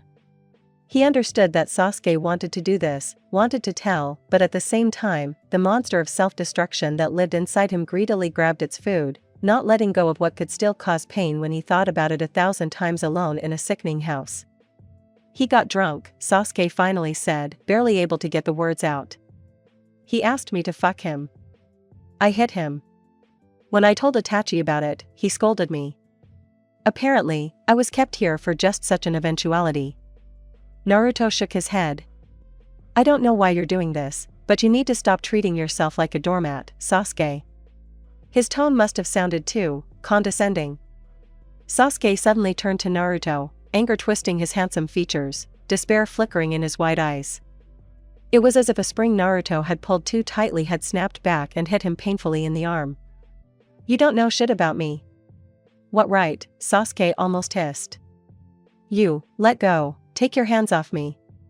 "Get lost, I don't want it now." Sasuke twitched violently, pulling his hands away and trying to push Naruto away from him as he hugged him. Naruto didn't want to think about how touching Sasuke always meant one thing, sex. He pressed his palms tighter into the jacket on Sasuke's back, not letting go despite the pain Sasuke was causing him. He almost managed to break free, but Naruto fell on him again, hugging him and pressing the other's inflamed hot forehead to his neck. The warmth of the other's body was barely noticeable, seeping through the unpleasant fabric. Resigned, Sasuke simply froze in his arms like a wax doll. The look in his dark eyes slowly began to lose meaning, and Naruto had to splash rainwater in his face. He could not allow him to withdraw into himself and devalue the huge step towards understanding that they had just taken. Sasuke stirred. "Calm down," Naruto asked, slowly running his fingers through his dark hair. He lifted Sasuke's hand with one hand and pulled it towards himself, but it fell lifelessly back onto the damp wood of the veranda. "Look at me," Naruto leaned towards him. "You did the right thing kicking that guy's ass, whoever he was. I don't really understand what's going on in your head, to be honest, but you're not a bad person. I'm going to let you go now, okay?" Sasuke breathed deeply, trying to cope with either dizziness or nausea. Naruto felt the other's Adam's apple twitch slightly, felt the vibration on his skin when Sasuke decided to talk about what was bothering him. It was as if Naruto had broken a dam, and all the doubts poured out onto the only person who was nearby. "Did you notice too?" Naruto stared at the dark crown in surprise, still holding on to the embrace. "What did you notice?" "He hates me." Sasuke's voice sounded muffled. "Who is he?" Naruto was completely confused. "My brother." "He's not." Naruto trailed off. "Listen. You don't have to put too much stock in his opinion." Sasuke looked up, seeming a little taken aback by the answer. His breathing became slightly more even. Naruto looked away. Well, he scolded you for standing up to some idiot. Then he's clearly not an authority figure, right?" Looking up at the sky, Naruto noticed that the clouds had thinned out, and between their fuzzy edges, a clear blue sky was faintly visible. To the west, the clouds were slightly yellowish from the sun they blocked. It was a summer evening. Fresh and clean, full of the whisper of grass and life. Sasuke finally pulled away, pulling his jacket over his shoulder. Naruto could tell from his expression that he was trying to justify himself or turn everything into a joke, but Sasuke was too tired from the shock to come up with anything. His mind was dulled by exhaustion, lack of sleep, and hard work. "Sometimes you say strange things." Naruto laughed hollowly, stretching. "You should take a look at yourself. Let's go have dinner." "I don't want." Naruto shrugged. Sasuke was probably still feeling a bit nauseous. He stood up, stretching his numb legs. His hair was almost completely covering his face, and Naruto realized he wanted to be alone. As the gate creaked and the quiet was broken by the faint click of the door closing, Naruto leaned his back wearily against the wooden pillar of the veranda. He sat there for a moment, his eyes closed, thinking that Sasuke really shouldn't have gotten attached to him. The thought pained Naruto, partly because he knew it was probably too late. He shouldn't have interfered in the first place. He opened his eyes because he felt the faint warmth of the sun on his forehead, pale and covered with a gray veil of clouds. Sasuke didn't show up until evening. Naruto saw that he was working in the garden and didn't impose himself. In the morning the sun was still weakly shining, the dawn was clear for the first time in a long time. Like many times before, Sasuke woke Naruto when he brought breakfast. The door swung open, and a draft pricked his hands with cold. It smelled of porridge and grated mint. Naruto sat on the creaking sofa, throwing back the rough white sheet. He suggested going up to see the ruins of the monastery, and Sasuke agreed. Driven to exhaustion by the silence and his thoughts, he couldn't resist the fleeting opportunity to not be alone in the hated house again. The day promised to be warm, not hot, but nicer than the rainy weeks that had passed. The dry night had thickened the earth, and the path up the mountain was no longer a waterfall of mud. Naruto walked in silence, automatically memorizing unfamiliar places, another skill the war had taught him. Nature was full of life. Golden light lingered between the leaves of the trees, and silken webs trembled in the breeze in its glow.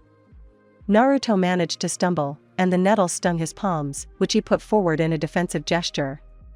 Sasuke was hesitantly fidgeting nearby, and Naruto thought that he wanted to offer him his hand, but did not dare. The monastery's snow-white gates, with peeling paint and broken stucco, led into a deserted courtyard. Heather grew between the light bricks, which crumbled on the ground like bread. Shadows glided in the dark twilight of the abandoned temple. Naruto listened to the silence. Rustling the stone, Sasuke stepped into the cool, rotten-smelling corridor. He moved slowly along the walls with faded frescoes, faces of saints distorted by dampness, which were terrible in the pale, barely penetrating light. Naruto felt sick from the spicy smell of linden honey that smelled from the cramped, abandoned cells along which they walked. And when Sasuke led him through a destroyed wall into the air, Naruto felt dizzy. The monastery was left behind. They were above the valley itself. The lake and the village and the ruined chimney of the stopped factory were visible. The trees behind it stood as if on a mirror. The overflowing river had flooded the grove. White clouds froze in the clear blue sky. Sasuke looked down silently, and Naruto, who was standing next to him, could not see his face. Grasshoppers were quietly chirping in the grass. "Did you finish school?" Naruto asked. Sasuke slowly turned his gaze to him. "No," he said finally, before looking down again. "It's almost 2 hours walk from here, and 4 in the winter if you don't get stuck in the snow."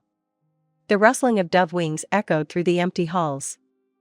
Naruto thought how strange it was that there had once been people here, that someone had built these walls, painted the green lines on the roof, and the otherworldly faces of the apostles. Could those people have imagined the ruins Naruto stood in now? "Is this important?" Sasuke suddenly asked. Today he was surprisingly calm. The mask of self-confidence crumbled like the white paint of a monastery wall. Sasuke was confused. Naruto noticed this in the little things that love usually reveals. "What?" Naruto scratched the back of his head. "No, I was just asking. I like talking to you." Sasuke turned to him, and Naruto realized that they were very close to each other. It was difficult to look into each other's eyes, and Naruto felt himself blushing from the excitement that was rolling over his body in warm waves. "You're fun," Naruto explained, smiling. "I like it when you relax. And I really want to help you in any way I can." Sasuke's lips twitched slightly, twisting into an unnatural smile. His eyes were not laughing. "You can help me relax." Naruto felt the ground slipping from beneath his weakening feet. Love, sweet as honey, rushed to his head. He leaned down and kissed the grin that had frozen on Sasuke's face like a death mask that had been forgotten to be removed. The shoulders and back were warm under his palms, and this made Naruto shiver slightly. He threw Sasuke's head back and continued kissing his cool lips, his slightly crooked nose, his soft eyebrows, his hair. This time Sasuke hugged him back, and Naruto didn't understand how a simple, exploring touch to his chest could make him so happy. He pulled away from Sasuke and tried to catch his breath. His head was spinning from the heights, Sasuke's scent, and the overwhelming happiness he was feeling for the first time in his life. Sasuke grabbed him by the shirt and pulled him toward him, never taking his eyes off of his. "Let's go home," he said in such a tone that Naruto could barely resist making love to him right there on the grass. Naruto cupped Sasuke's face in his hands and pressed his forehead to his. Unable to restrain himself, he kissed him again, running his tongue over his lower lip. Sasuke parted his lips and Naruto pressed him even closer, sliding his palms over his shoulders, chest, hips, which twitched slightly in response. Sasuke's shirt was tucked into his pants under his jacket, and it took a while to pull it out. The skin of his stomach was hot and smooth, and Naruto's palm was cool from the morning air. Sasuke almost immediately intercepted his hand, but Naruto did not want to stop. He caressed his ribs with his fingers, ran his open palm over his stomach, which was shrinking as if from the cold. Sasuke pulled away, breaking the kiss. The confused look of his dark eyes was directed at emptiness. With a nervous and quick movement, Sasuke wiped his mouth from the other's saliva, staggered slightly, as if he had been pushed. Now a blush burned on his pale cheekbones, such a poisonous red that Naruto madly wanted to run his tongue over it. "Not here," Sasuke said, tugging at his shirt. He had no idea what was waiting for him. How nice Naruto would make him feel, how easy it would be to live when someone was there by your side, asking how your day was, when the night would turn to ink and everyone would go home where they were expected. "I don't just want to," Naruto said vaguely. "Fuck." Sasuke, who had finally finished tucking his shirt into his pants, raised his head and looked at him with some distress. You don't want to fuck me? That's not what I said. Naruto covered his face with his wet hands and rubbed his burning cheeks. If you're going to put on an act, you better stop. I want this to mean something, he explained quietly. Sasuke looked genuinely puzzled, standing motionless in front of him in the tall grass. It was obvious that some painful thought process was going on inside his head, which he was unable to bring to a logical conclusion. Did it mean something? Sasuke repeated. I don't understand. Naruto had long ago realized that this would not be easy. Sasuke had built up certain ideas in his head. And Naruto had no idea what they were based on. It was easier to predict the spring weather than his mood. The main problem was that Naruto already liked even this about him. It meant something, Sasuke continued slowly, reasoning. Between us? Naruto rolled his eyes in irritation. No, between me and your father, damn it. Naturally, between us. Sasuke still had a slightly confused look in his eyes. He shifted slightly in his seat and looked at Naruto as if he was an idiot. However, there was nothing particularly new about that. I am a man, he said finally. It was obvious that he was having trouble choosing his words. Yes, Sasuke, I noticed that. Thank you. Sasuke continued to look at him. Naruto did not look away, in his heart already preparing for the fact that Sasuke would now back down. Do you want to treat me like a woman? Fuck, Sasuke, if you say the word woman one more time, I'm going to punch you, okay? Naruto couldn't help but snap. This has nothing to do with women, when will you finally get it? I want to spend time with you. I want you not to be bored.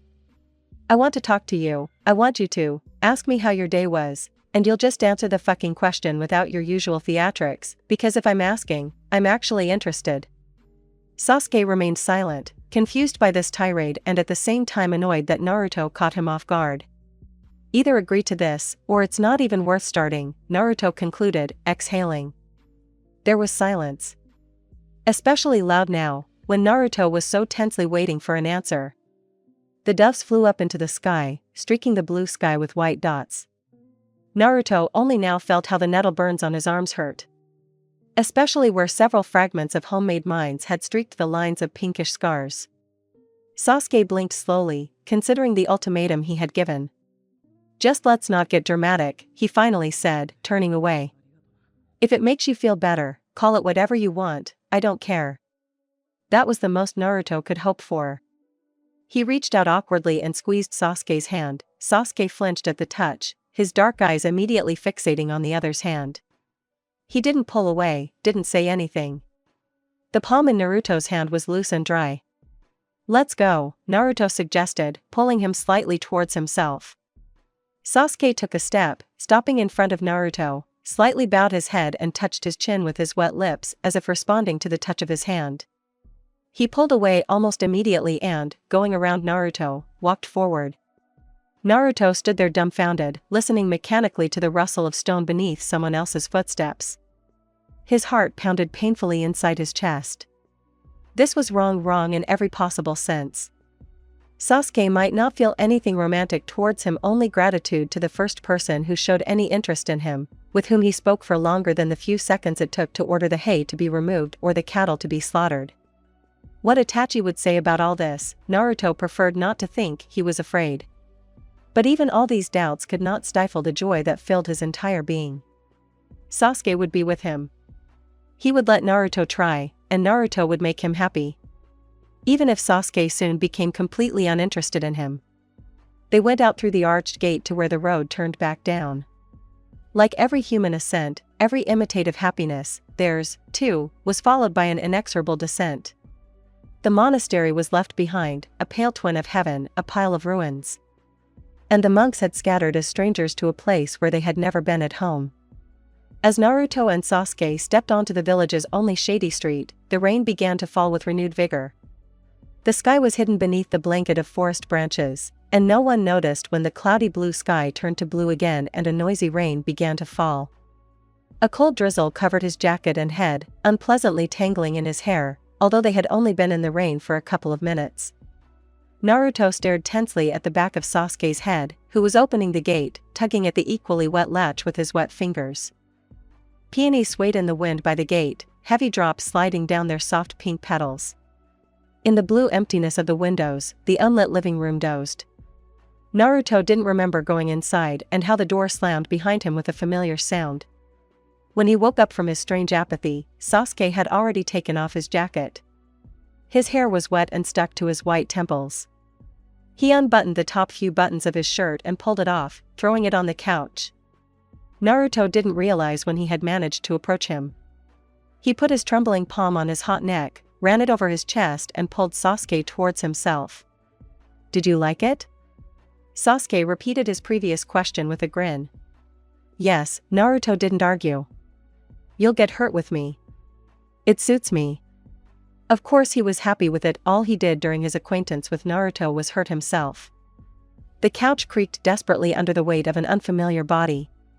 Naruto leaned back against the back, covered with a scratchy blanket, while Sasuke undressed. Naruto wanted him. He wanted the hatred in his eyes to melt away completely, he wanted to satisfy his curiosity, he wanted Sasuke to feel him. Sasuke climbed onto Naruto's lap, his balance unsteady, and Naruto held him by the hips, the skin was so hot. After a few seconds of hesitation, Sasuke pressed his lips to Naruto's, flinching slightly as he felt Naruto's tongue slide into his mouth. His fingers tugged at the blonde hair on the back of his head, tracing the faintest outline of his chest and the rough scar. Sasuke leaned down and pressed his lips to Naruto's, running his tongue along the pinkish, rough skin. Naruto bit his lip, the stabbing pain was phantom. Sasuke's hand moved lower, to his fly, and Naruto pushed him away to push him onto the couch and lie on top of him, hugging, kissing, inhaling the scent on his neck and lower, right at his shoulder. Sasuke fidgeted, clutching his fingers at Naruto's belt, hurrying to unbuckle it, caressing his tense stomach with his palms. He was shaking all over, and the dark eyes looking at Naruto were exactly the same material from which the burning night gloom was sewn. Naruto bit him first near the shoulder, feeling with pleasure how Sasuke shuddered in surprise and leaned forward to rub harder against him. Then he slowly kissed the brownish nipple, almost immediately biting into it with his teeth. Sasuke moaned something, his disheveled dark hair climbed into Naruto's eyes, and he bit again, caressing the other nipple with rough fingers. Sasuke finally managed to cope with his belt. He slid his hand under his underwear, slightly squeezing the member at the base. Something rustled in the street, but Naruto didn't care. He wouldn't let Sasuke go, not anymore. "Let's do without it," Sasuke suggested irritably as Naruto lubricated his fingers. "Lie down." Naruto pushed him, laying him down with his back to him and his face to the hard back of the couch. He kissed the white skin behind his ear, stroked his cock with his fingers and slid further, feeling and carefully penetrating inside. Sasuke was silent, but obediently kept his legs spread so that Naruto could caress him, preparing him for himself. The white back he pressed against was wet. Sasuke was hot. Naruto rubbed against him, sliding his cock along the damp lower back and between the buttocks. The warmth tightening around his fingers drove him crazy. Sasuke slightly moved his hips to meet the fingers, allowing himself to be fucked by them. Naruto breathed loudly, pressing his mouth to Sasuke's ear, and the sound drowned out everything. He saw before his eyes only the endless intersection of his blonde hair with Sasuke's dark hair, and in his unusual excitement he discerned some kind of symbolism. Hugging the white palm that was clenched at the edge of the blanket, Naruto pulled his fingers out and pressed his cock between his legs. He helped himself and pushed inside. His head spun, as if he had been wounded. He closed his eyes, hearing his own restless breathing merge with the others. He blindly bumped his forehead against the damp cheek, and Sasuke opened his eyes to look at him. At that moment, Naruto pushed all the way in, and from somewhere in Sasuke's chest, deep in his soul, a groan sounded. His legs trembled faintly as Naruto adjusted himself so that his cock would not slip out with his movements. All the tension that had been building up inside him for many years evaporated, leaving behind a blissful ease of awareness. This was what he had wanted from the very beginning. Sasuke looked at him. Naruto's thumb ran over his cheek, then down to stroke his stomach and wrap a tight ring of fingers around his slightly deflated cock. There were scars on that arm, lumpy marks from a homemade mine. Sensitive to touch, Sasuke felt it almost immediately and grabbed Naruto's fingers, but Naruto didn't stop. He pressed down over the head and down to the base, stroked the skin at the back where it was stretched by his cock. And then he thrust forward. The couch creaked indignantly. Sasuke bit into the bone near his wrist and only barely audibly moaned while Naruto moved hard and fast inside his body. Naruto wanted him to feel him to the end. He kissed Sasuke, not paying attention to the saliva flowing down his cheek, held his leg tightly under the knee, not letting it drop. Grabbing Sasuke's hand, he pressed it to his stomach and squeezed it with his own, not allowing him to pull away. Dark eyes widened in surprise, and Naruto realized that Sasuke felt his member inside him. He began to move as hard as he could, almost pressing Sasuke's chest into the prickly back of the couch. From the thought of his sensitive nipples rubbing against the rough fabric, Naruto barely audibly growled. Sasuke almost did not resist, allowing Naruto to enjoy himself, only mechanically trying to remove the rough palm from his member. But Naruto could feel how close he really was to coming. He wanted to do it inside, as deep as he could. Sasuke tried to say something, but it didn't work. Naruto squeezed his hand harder, and he came, arching painfully. Broken eyebrows, chapped shiny lips, and a poisonous red blush that Naruto ran his tongue over. This time, Sasuke was so vulnerable during his orgasm. Naruto hugged his limp body, stroked his fingers between his legs, slightly spreading the clenched hole to make it easier to continue fucking him. Get it out, Sasuke squeezed out, frowning and pulling his hand. I can't take it anymore. Naruto buried his nose in the tangled dark hair. He intertwined his fingers, which he could barely feel, with Sasuke's. Just a little, he whispered. He raised himself up on his elbow and, making a few particularly noticeable movements, from which Sasuke moaned loudly for the first time, finished inside. His throat was burning and Naruto thought he was going to pass out. He collapsed on the pillow and closed his eyes, trying to come to his senses. He had never felt so good after sex in his life. Sasuke slowly lowered his leg and slid his hand up his thigh. Did you come inside me? Excuse me? Naruto said, not too confidently. His voice was still muffled and alien. Sasuke gave him an irritated look and tried to get up. He almost immediately grabbed Naruto and lowered himself back down, giving up on trying to climb over his lover.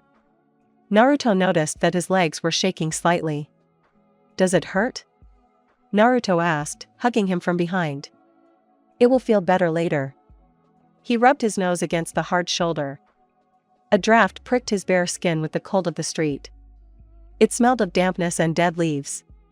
Sasuke didn't answer, as if he was listening to something. He sat, staring at one point outside the window, and his back, which Naruto pressed against, was tense and damp. Sasuke, he called. He turned his head slightly, and a dark strand of hair slid across Naruto's forehead. You have no idea what I feel for you. Sasuke made a dull sound that echoed unpleasantly in Naruto's heart.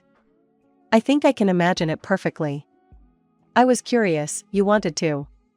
Don't try this shit on me, Sasuke. I already told you. Sasuke didn't answer again, and Naruto continued, wanting to get rid of any unspoken words. If I have to move to this wilderness to see you, I will. Like I said, you have no idea how I feel about you. Naruto let go of him and lay down on the couch. Which I will do or have already done. If this is such a distraction in your routine, then you made a big mistake sleeping with me. Things are different now. Are you done? Sasuke asked, lowering his feet onto the wooden floor. Naruto winced at the way the blanket pricked his bare skin. Sasuke dried himself off and somehow pulled on some old clothes. His skin looked bluish in the rainy half-light. I want to take a shower with you. No. And why is that? Because I still have to live in this village. The door slammed and Naruto let out an irritated breath, leaning back on the hard sofa of a completely strange house. That's unlikely, he thought to himself. After the shower, Sasuke tried to throw him out the door, but Naruto didn't give in. While the broth for the soup was being prepared, he cleaned up the living room, walked along the far wall, fishing out Sasuke's things with interest from among the pile of things.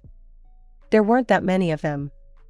A homemade fishing rod, a float made from a bottle cap with a beautiful spotted feather tied with a thread, a folding knife with scratches on the blade, clothes, an algebra textbook yellowed with age with a library pocket on the first page.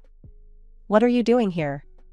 Naruto had to stop what he was doing and follow Sasuke, who pushed off from the doorframe, back to the kitchen to chop vegetables. It was gradually getting dark.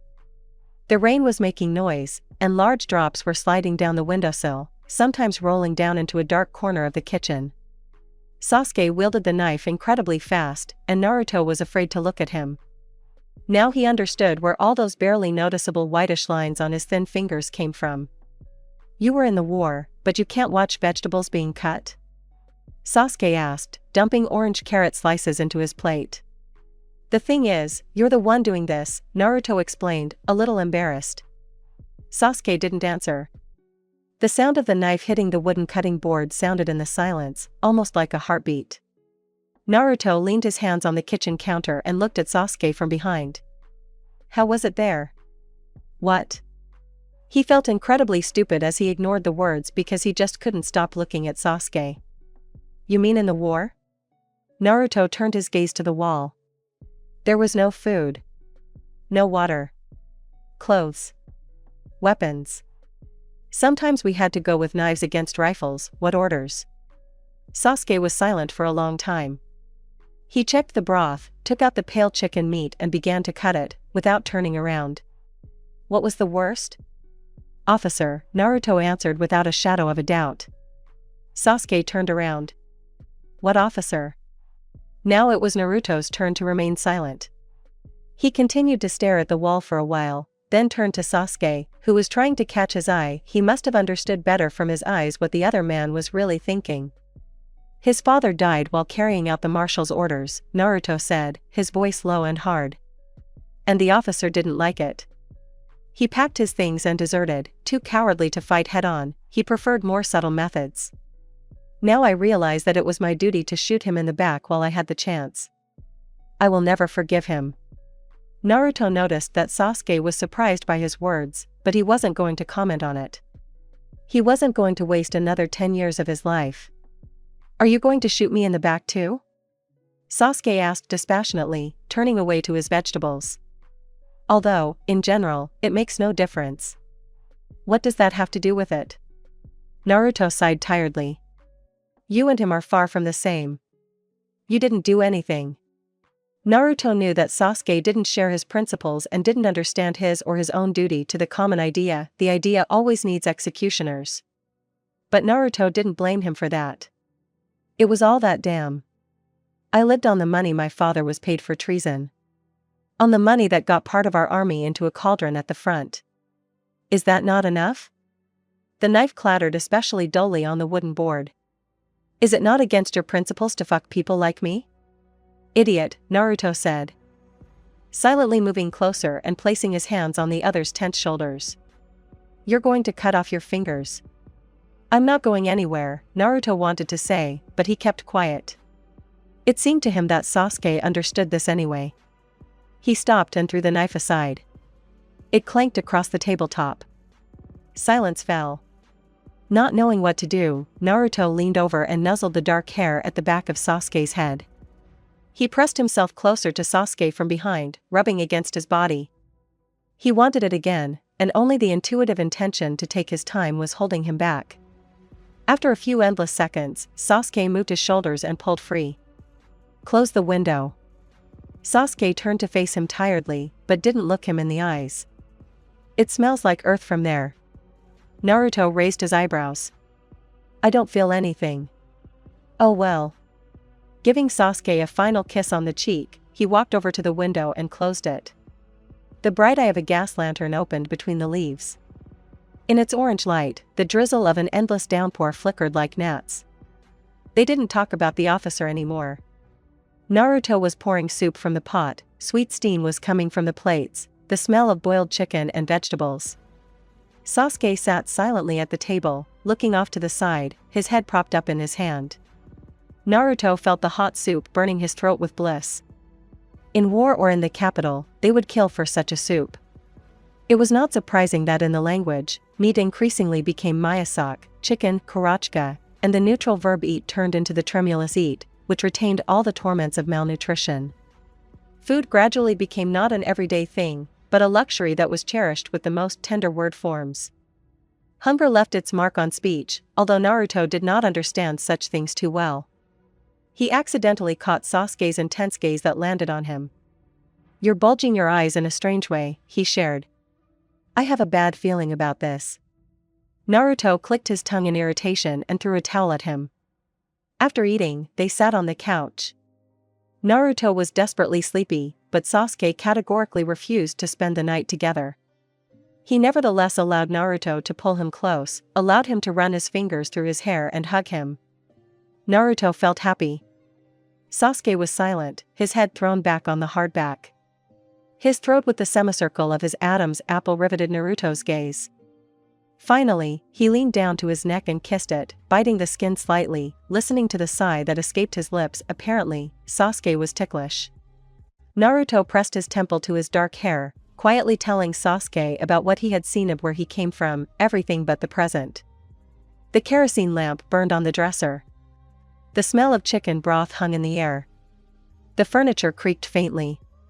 Sasuke said nothing, and Naruto assumed he had fallen asleep. Carefully freeing his hand, he tried to stand up. Sasuke turned his head toward him. "You're not sleeping," Naruto said quietly, scratching his cheek awkwardly and feeling like a stranger. "It's pretty late, so." Sasuke stood up silently and took out the bed linen. For a few moments, the sheet floated in the air like a sail, and then spread itself over a scratchy gray blanket. A pillow plopped down next. "See you tomorrow." Sasuke watched his back until Naruto closed the door behind him. The cold air outside sobered him up. A drop of water fell from the roof and landed on his forehead, drawing a wet line down his nose. The icy whisper of black leaves and the occasional lights of lamps in the darkness of the night filled him with anxiety. Sasuke remained outside the door, and now Naruto was alone with his doubts. They clung to him like vultures sensing weakness. He pushed away unnecessary thoughts and went back to another house that was not his. Drunk with mutual love, he slept little again. His whole body was permeated with a pleasant bustle of anticipation of a new meeting. He remembered Sasuke's face, the look in his eyes when he first felt Naruto inside him. He remembered his smell, his tense fingers on his shoulders. Had he done everything right? He hadn't even asked if Sasuke was good with him. He should have asked about that tomorrow. Although Sasuke would probably be angry. Naruto tossed and turned on his pillow. The couch creaked under his weight. His mind couldn't stop working, no matter how hard Naruto tried to lull himself into a calm oblivion. Dawn was almost as painful as ever. Sasuke was all Naruto thought about. He knew he wouldn't see him in the morning. Sasuke was supposed to be helping fix a leaky roof in a nearby village, also cut off from the outside world. In return, he was promised 2 loaves of bread and milk. He wouldn't be back until lunch. After what happened yesterday, time had no value for Naruto. It was now measured only by Sasuke. Without him, Naruto could hardly bring himself to do anything, and somehow he felt like he enjoyed it. He felt happy. Even if all Sasuke wanted from him was a distraction from boredom and loneliness. When the clock showed 11:30, Naruto knew he couldn't take it anymore. The summer house seemed to have become smaller and more cramped, and its air was becoming more stuffy. Grabbing an old jacket from his bag that he hadn't worn before, Naruto went outside. The rain was still falling, but occasionally there were short sunny lulls, when the drops of water in the grass sparkled like crystal. Despite the bad sleep, the ever-aching wounds and the burden of the secret on his soul, Naruto was in high spirits. When he reached a fork in the road, he suddenly realized that he had no idea which way the next village was. He decided to stop there and waited for what must have been 40 minutes, wandering around, before he saw a familiar figure on the right. Sasuke stopped for a moment when he noticed him. Naruto was standing quite far away, but he thought he saw a subtle change in Sasuke's face. He couldn't figure out what this ghostly change meant, and he was afraid that he had been too persistent. Naruto looked down at the ground. Sasuke walked up to him and they walked back in silence. "How did it go?" Naruto asked. Sasuke shrugged slightly. He was carrying a bundle of bread under his jacket.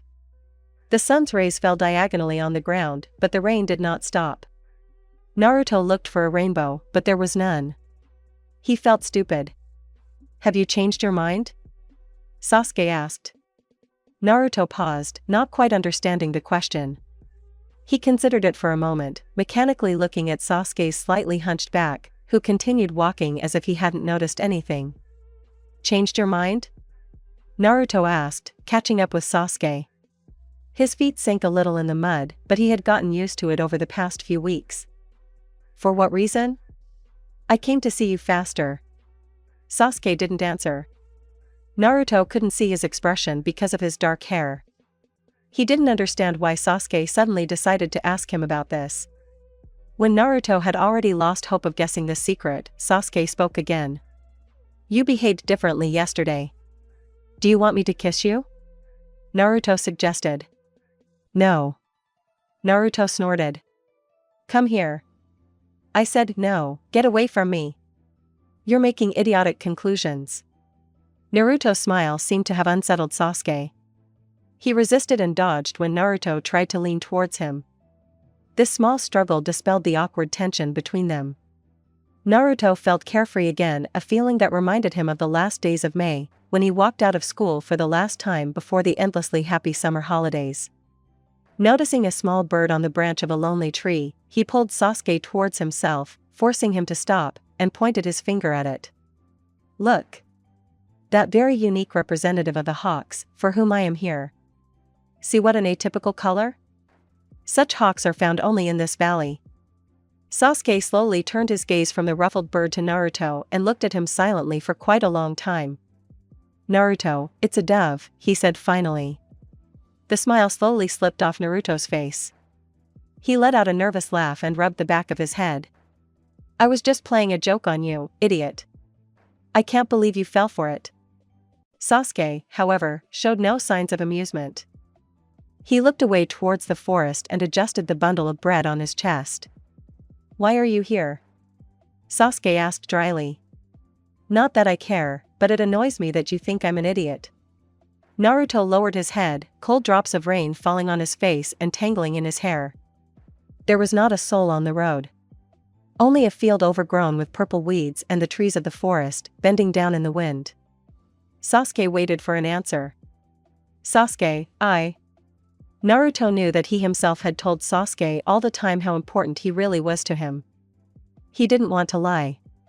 But the truth could be too expensive now. Maybe Sasuke would never forgive him in the end, but the happiness Naruto felt already made up for all the possible outcomes.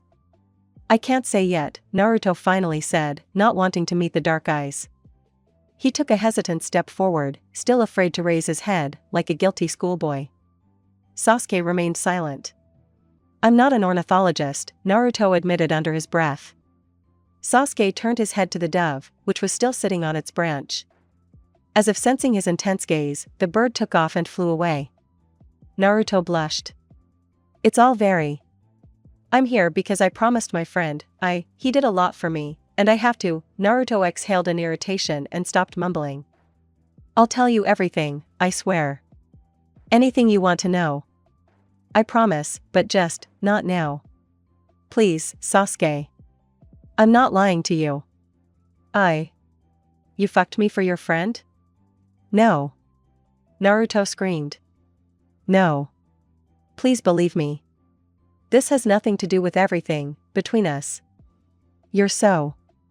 I'm in love with you. He mustered the courage to look Sasuke in the eyes, but there was no particular sense in this heroism. Sasuke's face remained completely impassive. No hatred, no resentment, nothing.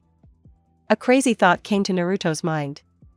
He remembered that he was wearing an old jacket. He noisily unzipped the inside pocket and pulled out a folded photo. He couldn't look at that indifferent face any longer. Here it is, Naruto said, unfolding the photo. Sasuke slowly lowered his gaze. He frowned for a moment, but then his lips twitched, twisting his face into the usual evil grin. It's ironic that he's just my copy. Naruto lowered his hand and almost crumpled the photo in his hand, holding back with all his might. Damn it. Sasuke finally looked away from him and walked forward. It was starting to rain again. Forgive me, Naruto said quietly, trailing behind. I told the truth. If you don't want to tell me, don't tell me, Sasuke replied. But stop treating me like an idiot. I don't like it. You're not angry? I don't care. Naruto reached out and slipped his hand into Sasuke's jacket pocket, where he kept his own. He intertwined his fingers. He looked at the other's profile expectantly, demanding an answer to the previous question, and Sasuke rolled his eyes. No. I told you. As they approached the village, Naruto still held Sasuke's hand in his, stroking the back of it with his thumb. Just as they were approaching the alley, Sasuke released his hand and turned around. What? Naruto asked. Nothing, Sasuke answered after thinking. I thought I heard steps. There was no one behind. Only the edge of the rain clouds was ending, and the sunny silence was on his heels. Naruto shrugged, it must be the dead leaves rustling. Commentary on Chapter 3. The schedule is a little out of order, I apologize for that. The last sentence of the chapter